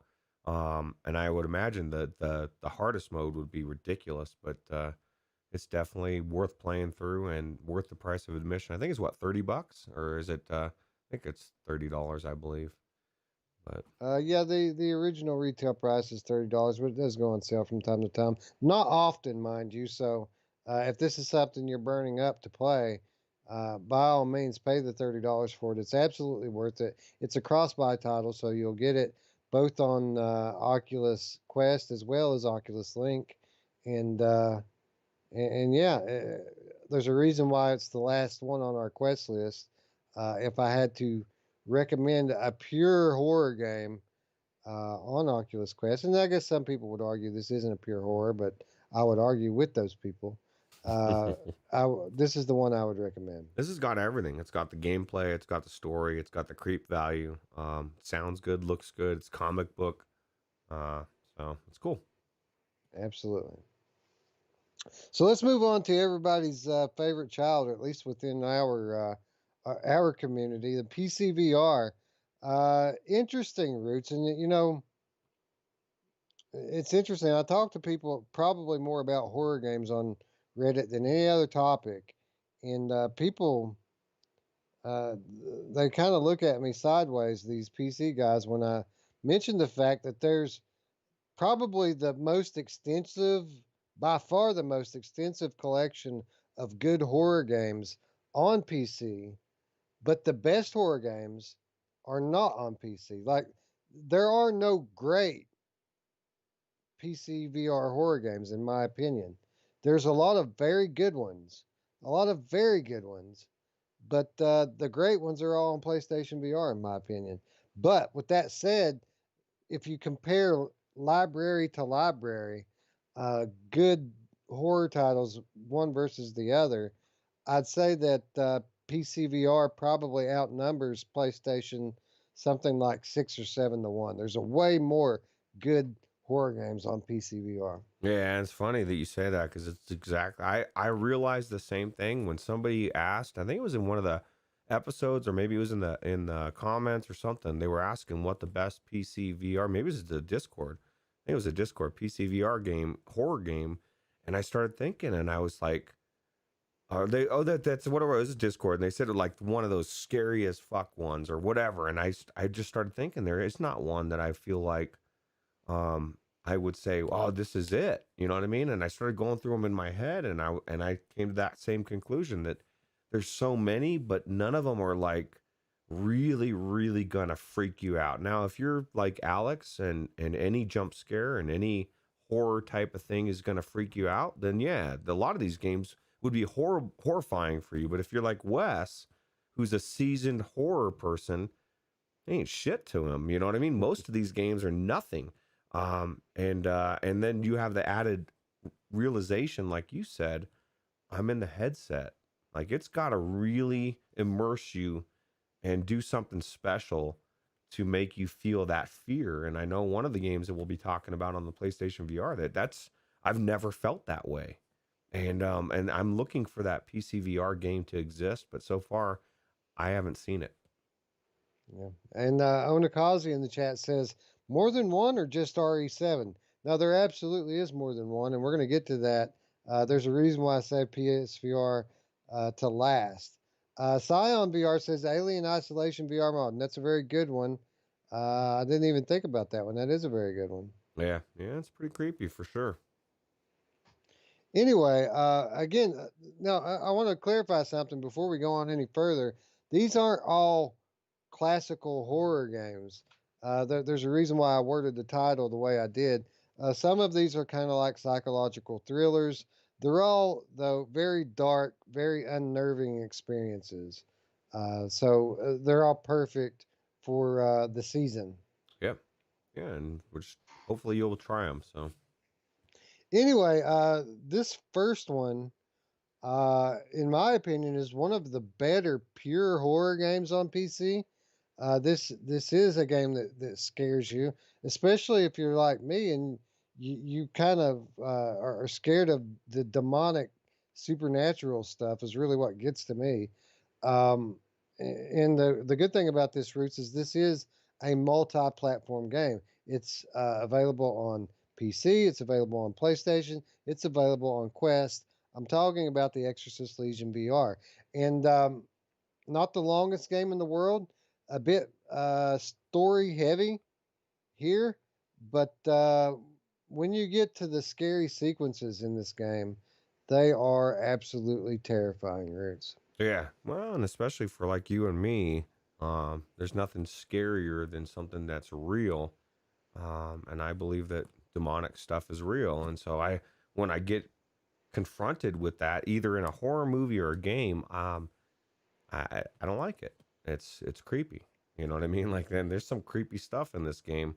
Yeah, it starts pretty early on, like with stuff that's so evil that it makes you question whether or not you should be doing it or not, even though you know it's just a game, right? Yeah, yeah, absolutely. I don't want to be taking part in any rituals, none of that stuff. Delirium Drew says he played through Here They Lie from start to finish a few days ago, without a doubt. Top 20 experiences. Holy shit. Yeah, and to be clear, this is Drew here not saying that it's one of his favorite 20 horror games in PlayStation VR. This is Drew saying that Here They Lie is a top 20 experience in all of VR. And I hate to do the end of the show early, but I got to agree with you. And you know what the cool thing about Here They Lie is, Drew? What? Never mind. We'll talk about Here They Lie when we get to PlayStation VR. Uh, let's continue on with the Exorcist Legion VR. Like I said, this is a multi-platform game. The reason that I chose to put this as a PC VR game because there's a version of this on Steam that actually has updated and upgraded visuals. The deluxe version is available as a Steam exclusive, Hmm. and that's not something you see every day. Roots a Steam exclusive. I didn't know it existed. I'll have to check that out. Steam exclusive. Wow. Valve getting into exclusives. Fuck them. No, just kidding. Yeah. Uh, the Gamer Chick says, how many hours? I guess is how long Here They Lie. Mm-hmm. He says 2 hours and 30ish minutes. Obviously, it took me longer than that, but I highly, highly, highly recommend it. And again, it's hard for me not to just go straight into it. I love it so much. But again, if movies like The Exorcist scare you, then this game, The Exorcist Legion VR, is going to scare you. Now, it kind of faltered in the reviews a little bit. I think a lot of that had to do with the structure of the game. It was cut up into segments, kind of like Vader Immortal. When it was released, you couldn't buy it as a package deal, so it was in shorter 30 to 45-minute episodes. Um, with that said, there were also some other issues with locomotion and such that have since been resolved. But this game is a slow burn. But like any good story, each episode has a climax, and the climax in each one of these episodes is absolutely intense. Yeah. Well, I might have to play through this again. Deluxe edition. Yeah, and I'd like to say that anyone who has it on Steam currently uh, can get the deluxe edition, but that window unfortunately has closed. They did give it to people for a little while, but you had to request it. They didn't just Oh.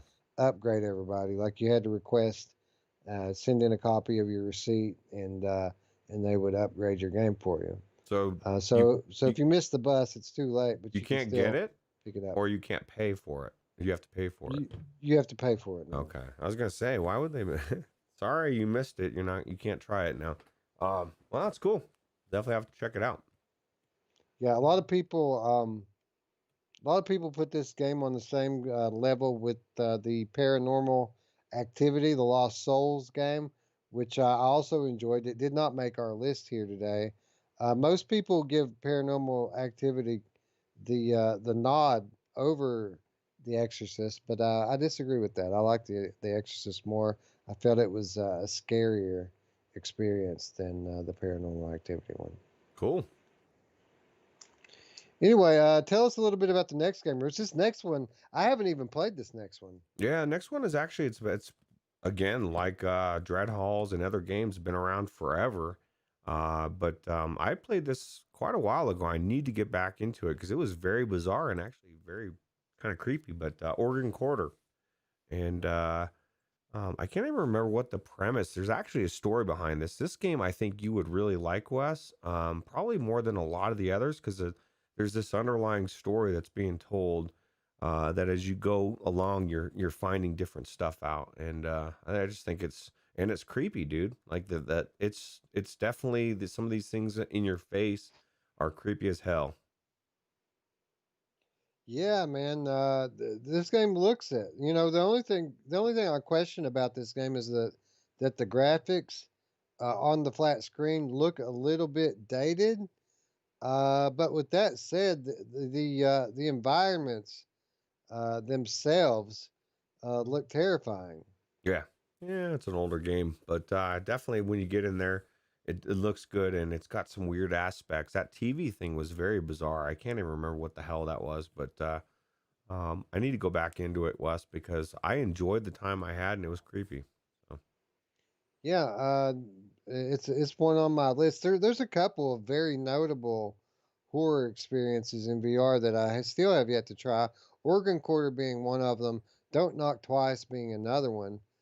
Two very popular ones that I haven't even given the time of day yet. Yeah, Drill says Organ Quarter's freaky as hell, man. It's creepy graphics, or it's crap graphics actually make it scarier. So, Well, that's an interesting recipe. yeah. Well, and it's everything that's going on, man. It's just a weird world. It's very bizarre. It's right up your alley. I'm surprised you've never tried it.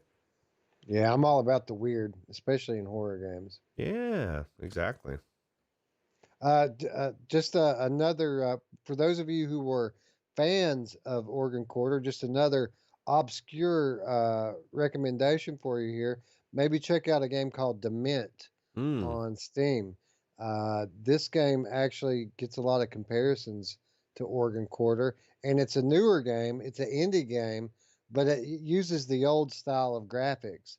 So if you kind of like the Organ Quarter style of art, maybe check out Dement as well.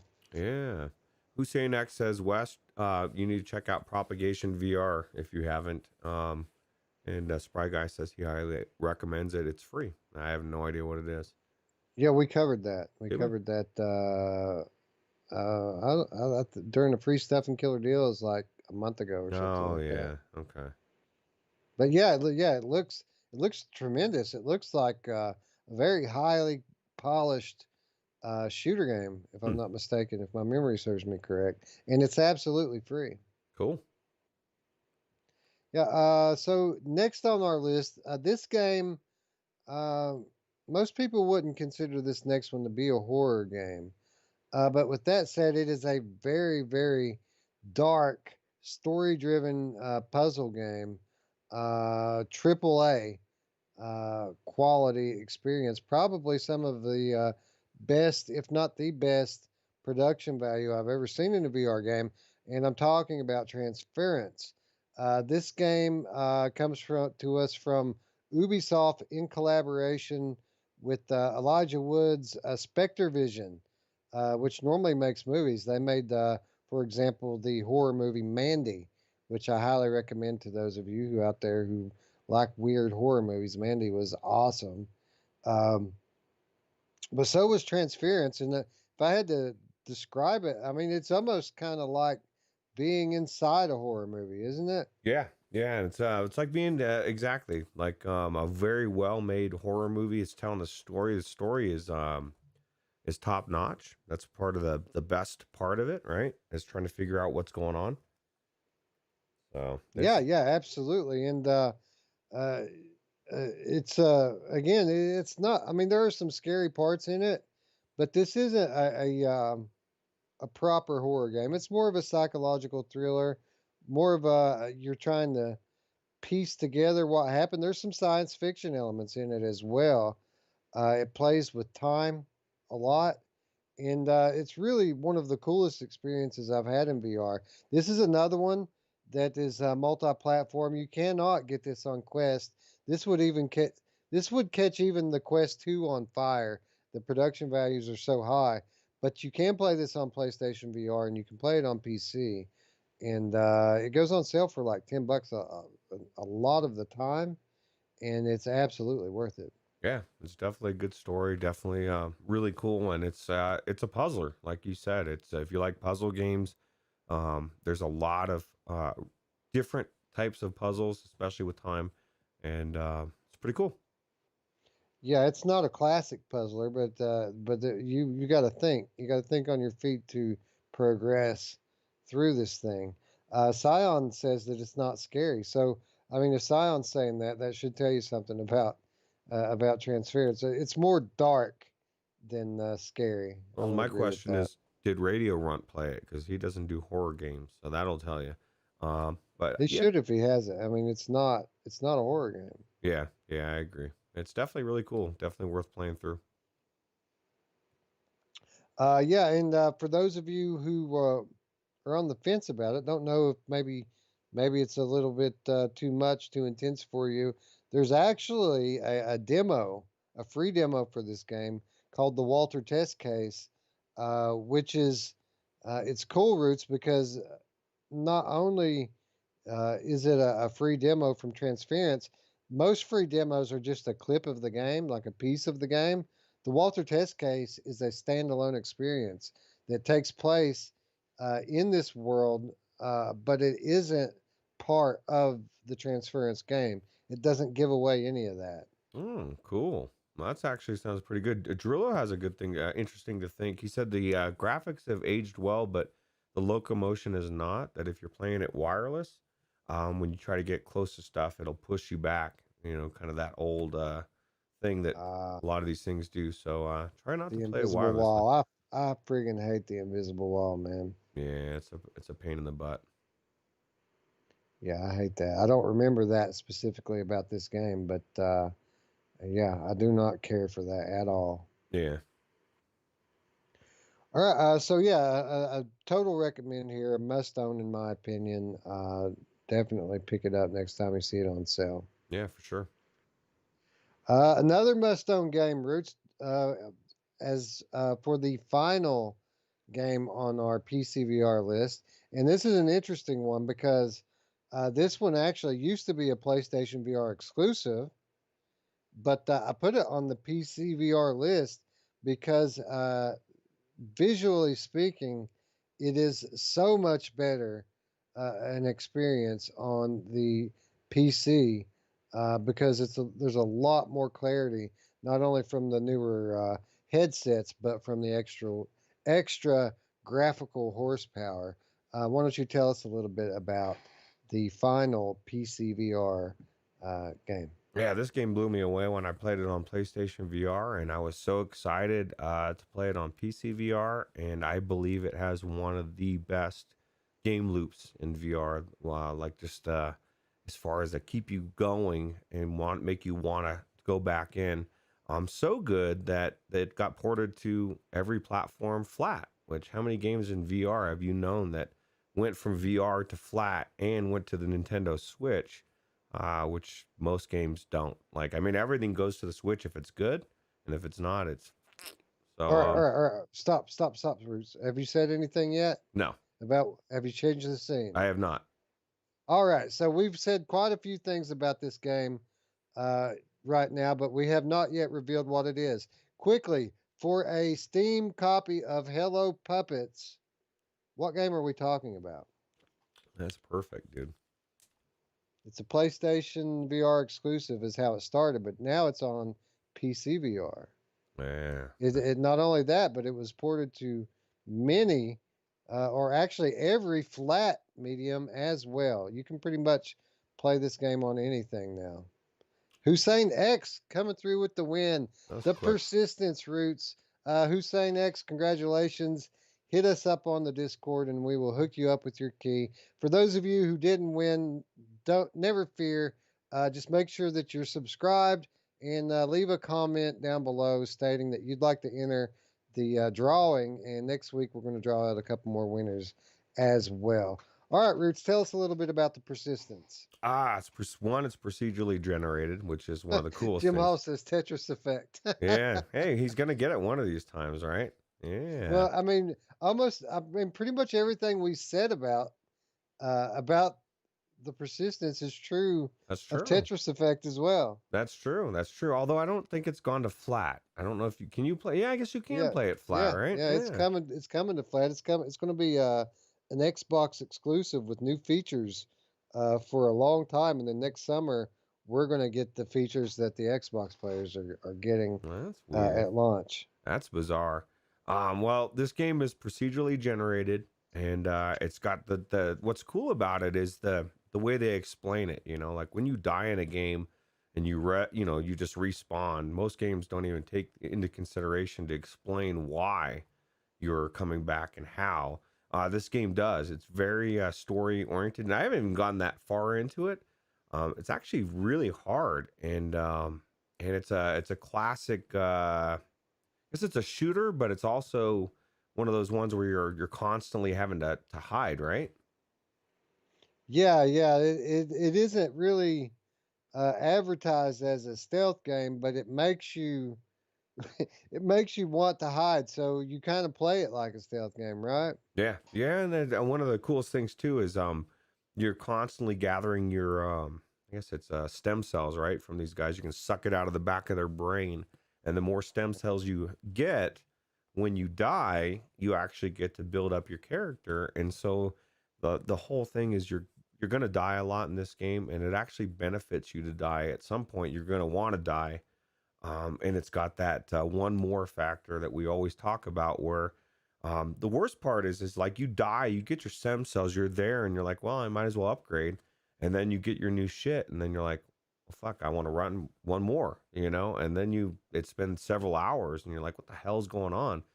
This game is really good. I recommend it for anybody that likes a story-driven shooter, creepy as hell, as you're going around, and every time you play, it's going to be different because the maps are different. So Yeah, yeah. This is a roguelike, and it's interesting because it's a double-edged sword because you collect all of these items that you use to upgrade, but you can only use them after you die.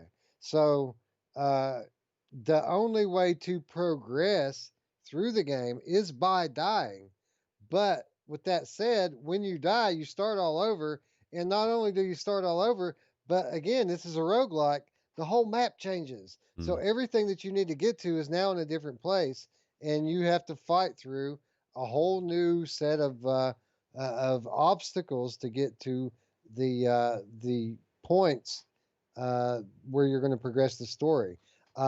Despite the fact that this is a roguelike, it doesn't seem like one because this is a story driven game and they've done such a good job of the design of the game that the levels don't really feel like roguelike levels. This feels like a written game, right? It feels like a solid thing because all of the destinations, those are wrote. All of the interactions that progress you through the game, those are all written. It's just the how do you get there that changes. yeah. And Mhm. Oh, man, sorry. it's so addictive. It's so frustrating yet so fulfilling at the same time. And it's downright terrifying, especially when you get into some of the latter enemies.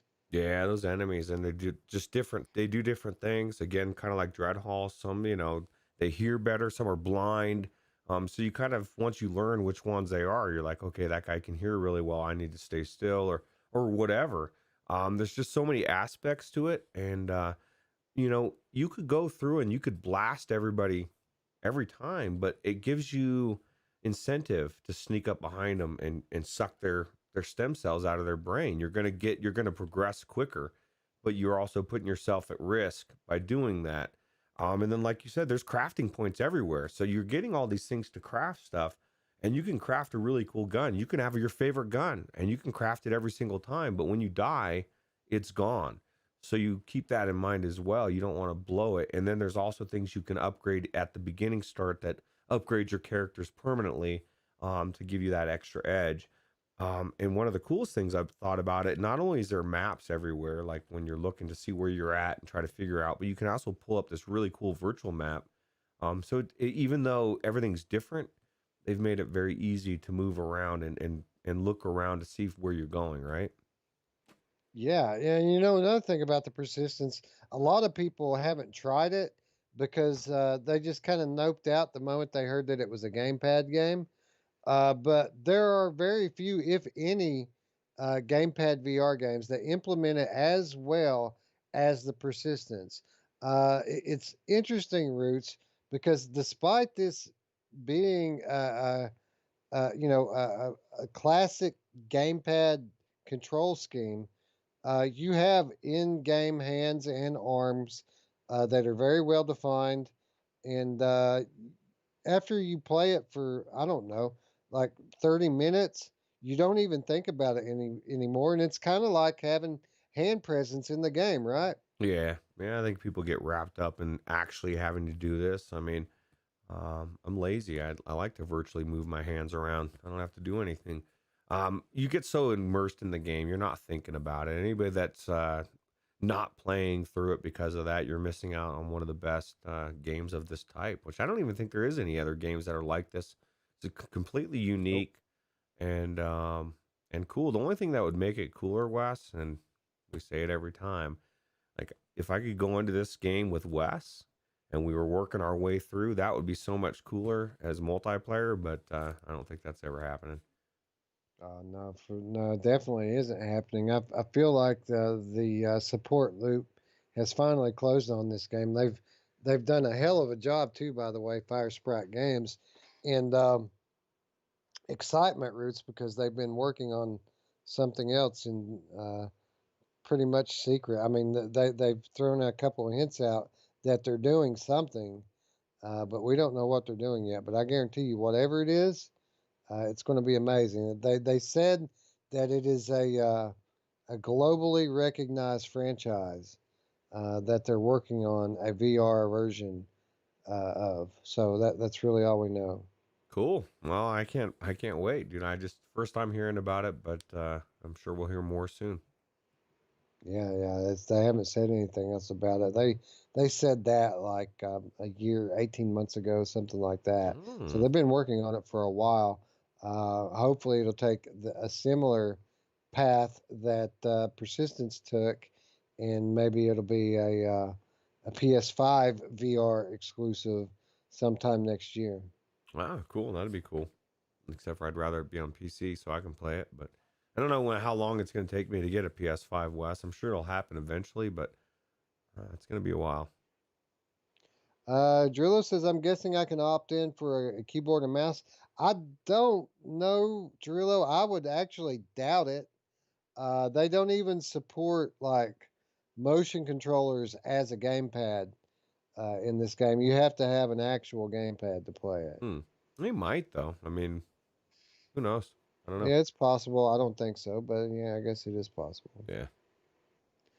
Anyway, Drillo, I absolutely recommend this game. You can tell by the other people in chat talking about it. This is one of the best games in VR, hands down. And if you haven't played it, you should. Yeah, I agree. Drew just joined in the chat once again. Uh, Drew, tell everyone how good the persistence is, really quickly before we move on.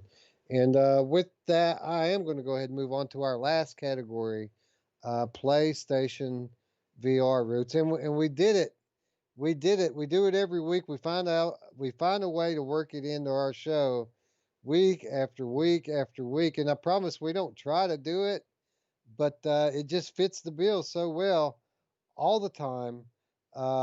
Roots, what is our first title that we recommend for Halloween, PlayStation VR style?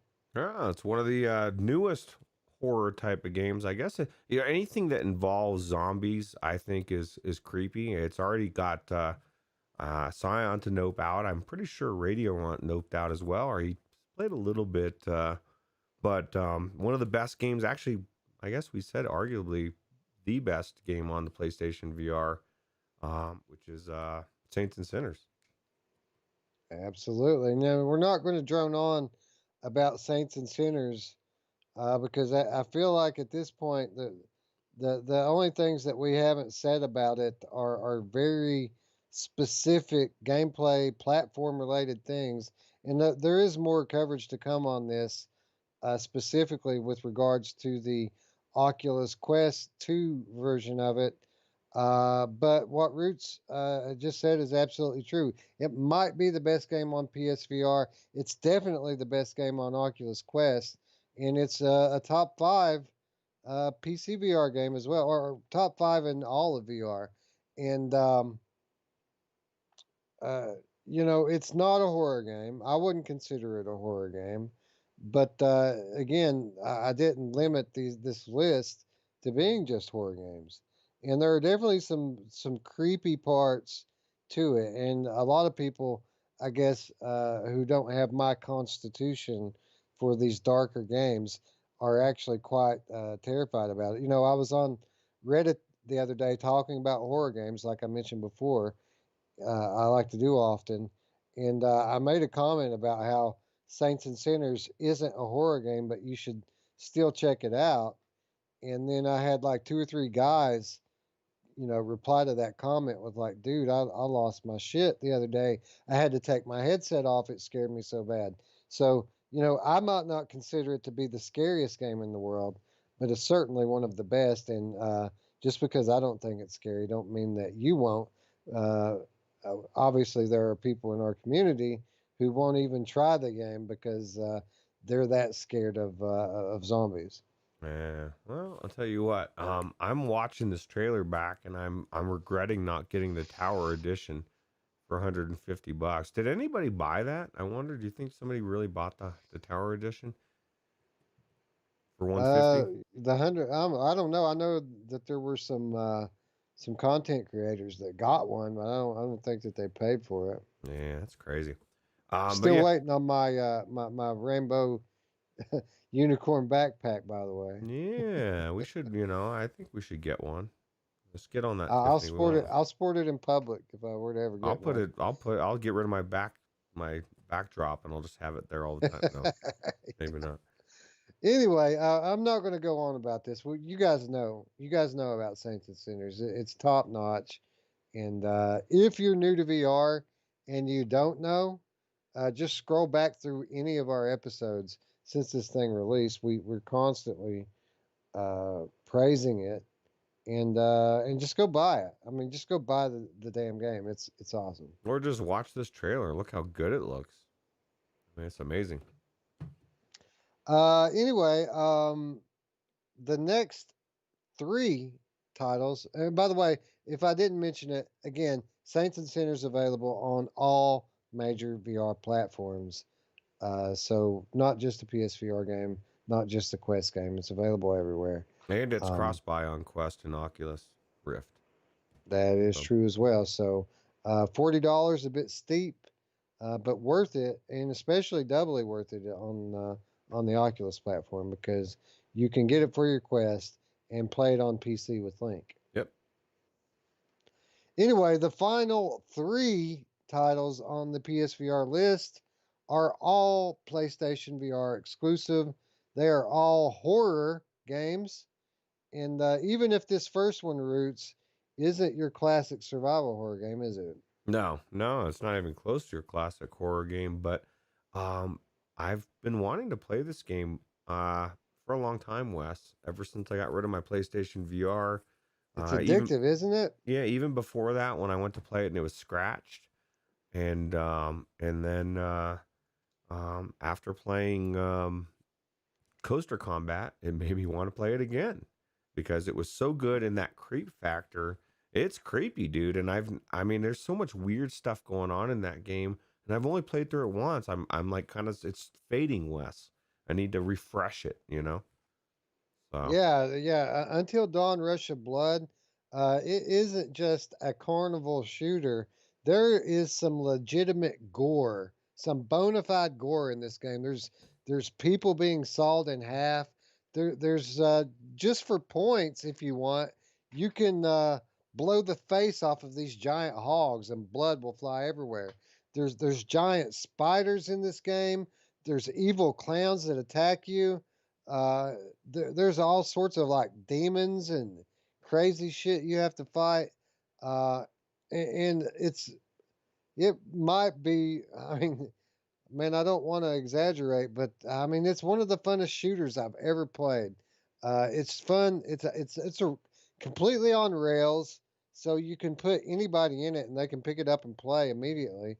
But I don't know that you would want to put anyone in it because, again, legitimately terrifying some of these scenes. it's a great game though to if they don't know anything about it, and of course if they can deal with it, you can just say, hey, check this game out. You know, you throw them in there with a roller coaster and some guns, and the way it starts out kind of slow, and then the creep factor just keeps getting creepier and creepier. I've done that to a couple people, and they're like, "What the fuck is this, dude?" Like, it's just cool, and it's not only those things. The best part about it, Wes, is that it's on rails. It's a roller coaster, so these things you can't get away from them. And there's like you see things coming at you, and you're going there, and you got blades, and I mean it's making you duck and juke and jive because there's big razor blades coming, and you can die. You know, I mean it's very different. It's one of the most different types of games I've ever played. And I love roller coasters in VR, and so you're getting the horror, you're getting the shooting, you're getting the roller coaster, getting all in one. And this is one of those games that I would love to see come to PC. Yeah, this game and the roller coaster is actually legit too. And the cool thing about this game is if there were no shooting at all, this would still be awesome. It would be an awesome horror themed ride. Like you could ride through this game, and it's something like I don't know, 3 hours, 3 to 5 hours to play through the thing, and it would be absolutely worth every minute of it without the shooting. But the shooting just takes it to the next level. Yeah, yeah, these things are creepy, dude. Like I'm looking at some of these things here, and I'm thinking, what the hell was going on in there? It's been so long. I am jonesing to play this game, and it's not fair to bring it up 'cause I don't have a You know, a lot of PlayStation. the PC guys they'll tell you to check out the Ghost Town Mine Ride, It's not the same. which I have Roots, and let me tell you, it doesn't hold a birthday candle to this game. I mean, Ghost Town Mine Ride is kind of cool. One of the things I really liked about Ghost Town Mine Ride is at a certain point, you actually get out of the ride and you walk for a little bit, and then you get back in it. But with that said, it is nowhere near the level of quality in any aspect of Until Dawn Rush of Blood. This is a must have VR game. It retails at $20. You can get it on sale a lot of times for $10. And I find it highly unfortunate that this game hasn't come to PC, but I think Supermassive actually might be one of Sony's studios. So if that's the case, that actually would make a lot of sense why Yeah, it hasn't. yeah, but we Which see. actually, no, wait a minute. Supermassive has they have games on Steam. They have the Man of Medan, the Dark Pictures anthology. These are Supermassive games. So yeah, it's unfortunate that Rush of Blood hasn't made its way on the PC VR. You know, PC guys are missing out on a classic VR game. Well, plus, if you went back a couple years, or even a year, I would believe that it's very difficult for things to come to PC anyway. But there's some kind of a correlation or relationship between Sony and Epic and their games coming over. Falcon Age, Tetris Effect. That would be my guess if that came. It'd be a great epic game to go there and draw people in. Yeah, absolutely. And another good thing about this game, Roots, the tracking with the move controllers, perfect, Yeah. perfect, spot on tracking. I've never had an issue at all with the tracking in this game. I mean, it's a it's a shooter game, and you, I mean, it's a target shooter. You have to be fairly precise with your aiming, and you absolutely can be. Yeah, and their flashlights are on there too. So I don't know, man. I just love this game. And if you haven't played it on, and you have PlayStation VR, I question your soul, and you need to pick it up. Yeah, Corporate Zombie joining the chat from the UK. Early morning for Corporate Zombie. He says, I only finished Rush of Blood about a month ago, and it holds up. The character models are very convincing. And yeah, I agree. It's amazing, isn't it, when you consider this is a 2016 PSVR game that was originally designed to play on PlayStation 4. And I mean, to buy a PC today that is spec'd to the PS4 specs, it wouldn't even boot any VR games. And then we have these games like this on PlayStation 4 that hold up to today's PC games. Is this one of the ones you look forward to going back into when PlayStation 5 comes out? Absolutely, it's killing these. All three of these last three games, and the last one actually I am going to go back into before then. But this one and the next game, I'm holding out on for PS5, and it's actually kind of killing me because I'm dying to play both of them. Yeah, well, you don't have to wait that long. A couple weeks. Fly by. Hopefully, I don't know. I'm going to get one on launch. They still haven't given me my projected shipping date, so I Mm, don't know. I don't know when I'm going to get the thing, but that's okay. We've got enough other toys to tide us over until then. yeah, true. Anyway, the next game, it's a masterpiece. It's uh, the game that Drew was talking about in the chat earlier, by the way, that I almost wanted to start talking about in the middle of the PCVR um, section. And it's just because I love it so much. And that game is called Here They Lie. Roots, this game, for the most part, is a walking simulator. And for a lot of people, that is a bad word. It's a dirty word. But walking simulators can work as long as the developers give you something interesting to look at and contemplate. And boy, do the Tangentlemen give us things to look at and contemplate when we walk through Here They Lie. Yeah, absolutely. And what blew me away the most, and I didn't even put this correlation till now, is how they were able to foresee 2021 so vividly, where people are running around smashing and killing each other. I say this every time. That was blew me away. It's just the mentality of all these humans and the way they're treating each other, and watching one beat the shit out of somebody, and this guy runs over and pulls him off and is like, whoa, like he's trying to see if he's okay, and then he starts kicking the crap out of him. And there's so many parts in this game where my jaw was dropping open, like, what is happening? And so what you just said, a walking sim that is making, like, eliciting this emotion from me, was amazing. And it's another game that I would love to see come to PlayStation, to PCVR, that probably never will. So Yeah. Unfortunately, the Tangentlemen, as they once were, are no more. Now, the guys are still in the industry, and the company is still alive. It now goes by the name Tangent Games, but the team that made this magic here have disassembled, and it didn't, I don't think, achieve enough commercial success to warrant Sony shelling out the money to make a sequel or even a spiritual sequel.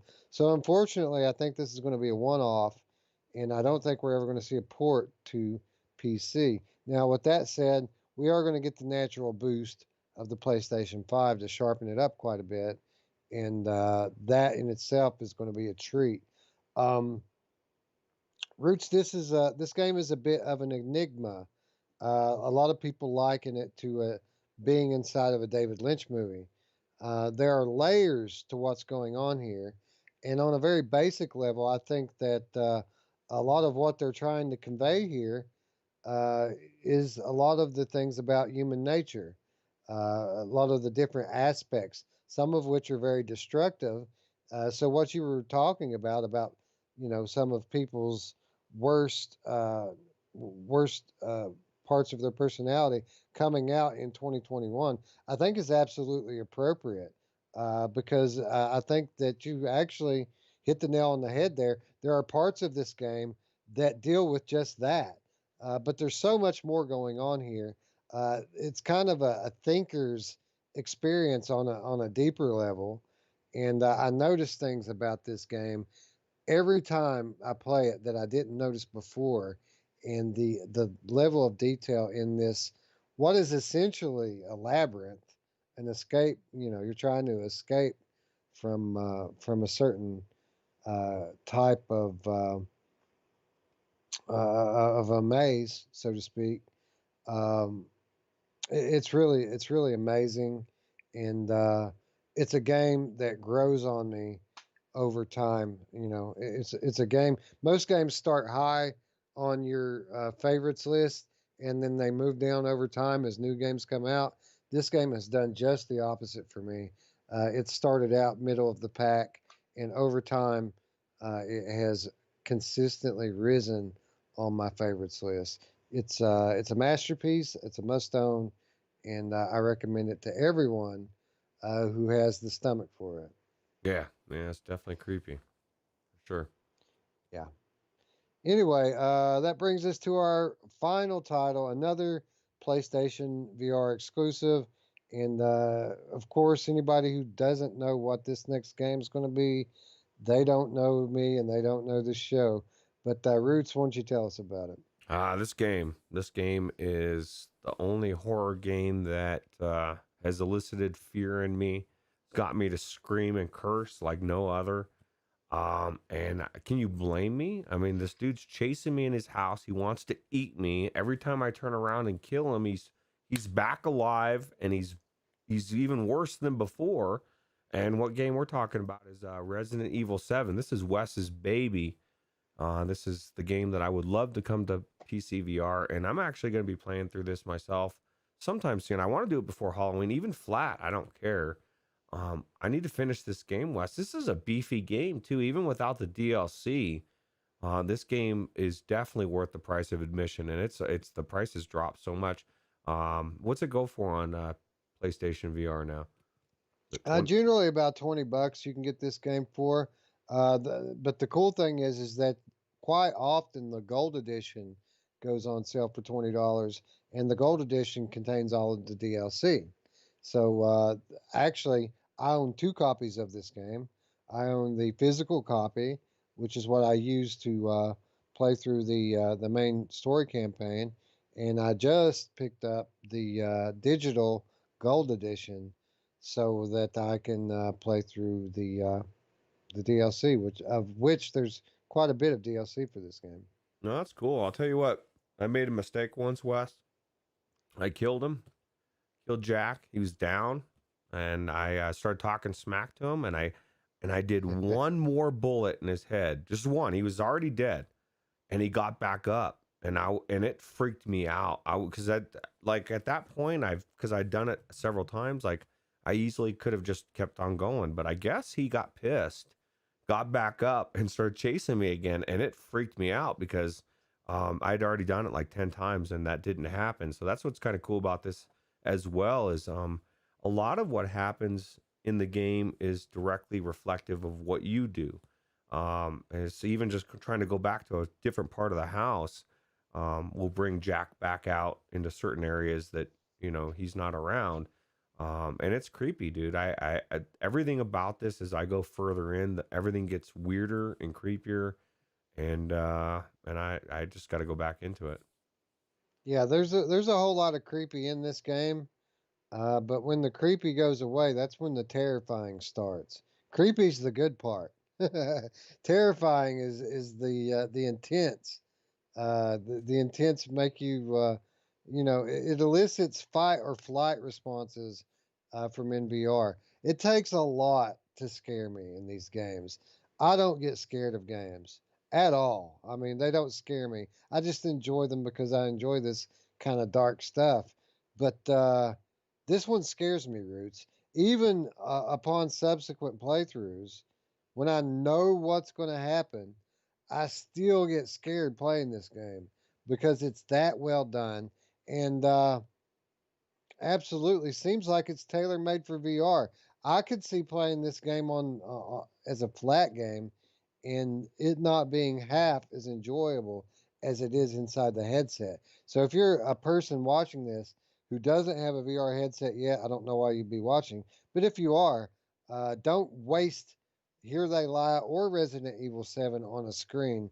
These games are absolutely meant to be played in VR, and they're completely different experiences in VR. Oh, I agree. And I'll tell you what, the scariest part for me, and it's just because it was so unexpected, was I put a videotape in a VCR and I'm watching this scene and I'm watching this girl get ready to be chased and all this stuff going on, and then all of a sudden I'm there and I'm like confused.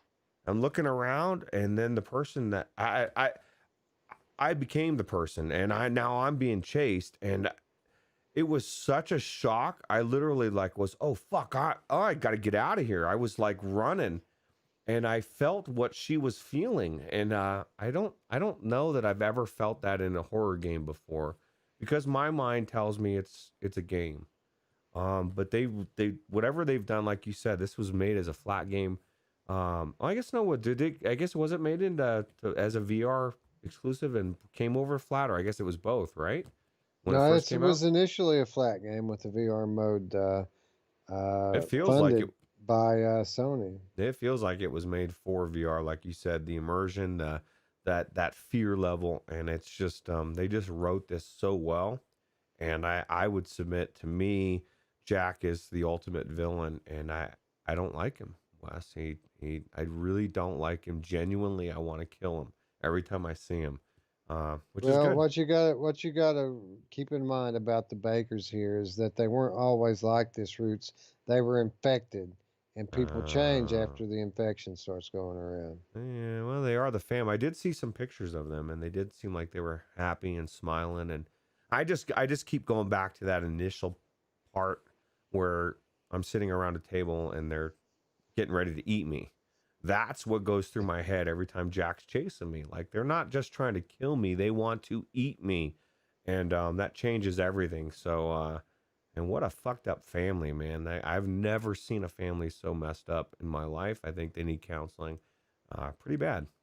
So, Yeah, probably. Yeah, this game, a proper AAA game from Capcom. It's easily my favorite VR game. I know you hear me go on about Saints and Sinners a lot, and there have been days where I've questioned, is Saints and Sinners my favorite game? But at the end of the day, I always come back to Resident Evil 7 as the best. It's the best. It's the scariest. There's so many different horror tropes they hit in this game. They do insect horror just perfectly, so well. Uh, there's even a part in the game where like you're looking at a corpse, and I don't know if you looked at it close up, Roots, but like if you look at it close up, like you can see all the little maggots and things that are burrowed into the flesh just wriggling around. And it looks absolutely crystal clear and realistic. Again, this is a PlayStation game. Just an amazing feat from these developers. yeah, yeah. Looking at Grandma was pretty weird too, man. Like watching her eyes follow you, and then all of a sudden Yeah. she's gone from her chair, and I was like, "Where the hell did she go?" And yeah, this top notch game, definitely worth $20 all day, especially if you can get the gold edition, like Wes said, with all the DLC. Um, Definitely worth it. So yeah. So here's what I meant a moment ago when I said that I wasn't going to wait for PS5 to play this game, and I'll explain why. Now, I do have the disc version, like I mentioned, and the digital gold edition with all the DLC. I want to play that DLC, but I still haven't fully completed the story campaign. I'm pretty much at the boss fight uh, of of the uh, of the original story campaign, but the game save is not interchangeable between the physical and the digital. You have to use the physical disc to to to pick up with your game save, of which I've had loaned out to a friend for about the last 2 months. I just got it back. So I want to play the DLC. I want to play the DLC on my PlayStation 5 as soon as it arrives. But before I play the DLC, I want to finish the story campaign. So that's what I'm going to do. I'm going to go in on my PlayStation 4 Pro with the physical copy that I just got back from my friend. I'm going to finish the story campaign. Not only because I want to, but because Mamefan, he likes the videos that I put up on the Lethal Weasel VR channel. I've played through the whole game. You can find the videos through the link in the description below. But he's been waiting on this last episode for months now, Roots, and I feel like I kind of owe it to him. Yeah, you better get working, man. You've only got a few weeks before the PlayStation 5's in your hands. I'm going to throw it out there right now. It's coming. Well, I hope so. I hope I can get the adapter so that I can play PlayStation VR on it the day that I get it, and that I don't end up having to wait for another week or two for Sony to send me the camera adapter. Well, you could always move to Japan and get it day one. Well, they had no. It's not just available to the public in Japan. Um, it's it's in certain PSVR bundles Oh, in Japan. okay. So you gotta probably pay extra money for it too. That's good. Yeah, it's only for new users, like people who already have PSVR. They're going to have to do what we do, whether in Japan or here. Yeah. Anyway, that's going to wrap up our list, ladies and gentlemen. What an epic list! A list of games here for the most part. The only ones that I can't say that I recommend are the ones that I haven't played. So, an epic list. You should play all these games, especially if you're like me and you love horror movies, you love horror TV shows. Let me tell you, people, movies and television do not live up to living it in VR. And these titles, these 12 titles, are the perfect example of that. Absolutely. Anyway, a couple of quick reminders. Again, be sure to tune in to the Gamertag VR channel the day after tomorrow on Wednesday afternoon when we will be joining him, Roots and myself both. We'll be joining him and Matt on the VR Link podcast. Very much looking forward to doing that. Link to Gamertag's channel in the description, just in case any of you haven't subscribed already. For those of you who are interested in entering the Hello Puppets giveaway, again, make sure you're subscribed. Make sure you leave a comment down below letting us know that you would like to enter, and we will give away a couple more keys next week on the Monday show. Yep, for sure. Anyway, that's going to wrap us up here. If you're new to the channel, again, please subscribe. If you liked the video, give us a thumbs up.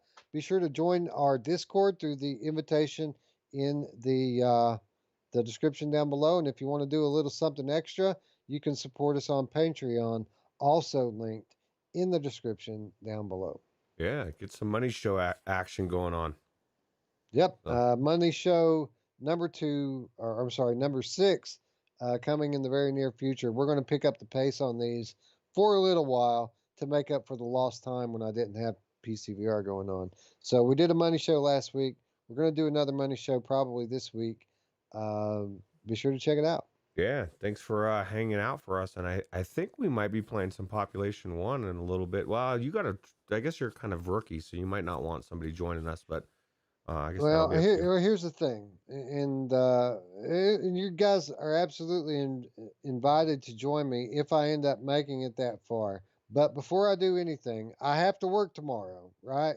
So before I go to bed, the one thing I have to accomplish is I got to get this here 3080 installed on my machine, Mm. which means I got to pull my power supply out, install a new cable, get the whole thing back in there and boot it back up. Now, once I do that, I do have Population 1 installed, so I can jump right in the game, but I've never played it. So I'm going to have to do the tutorials. I'm going to have to learn how to play it.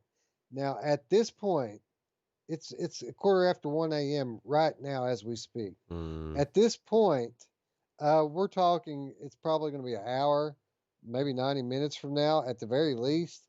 If you guys still want to play at that point, and Roots, if you're still awake and you want to play, maybe we do some Pop 1. But if not, again, tomorrow night will be good. I'm off Wednesday.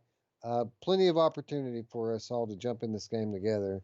And, again, I got to learn how to play the game. I don't want you guys to just have to totally carry me the whole time. Well, hell yeah, dude. I will probably be streaming some on Wednesday because I'll be off that day. I'm not normally off during the day. So after the podcast that we do with Gamertag, I'm sure I'll be streaming it. So it'll be a great chance to do it.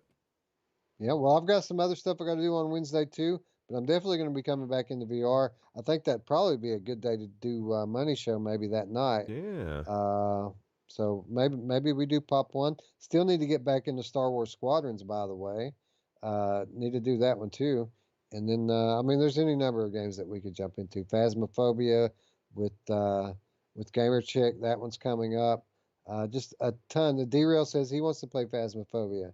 So a lot of people want to play Phasmophobia, Roots, myself included. Yeah, me too. I'm excited now that I find out that there's more depth to it. I think it's going to be really amazing.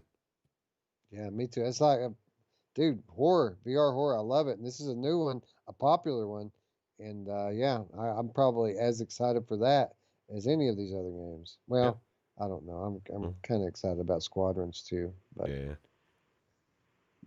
Anyway, with that said, friends, I'd like to thank you all once again for watching. And for Roots, I'm Wes. We'll see you very soon, friends.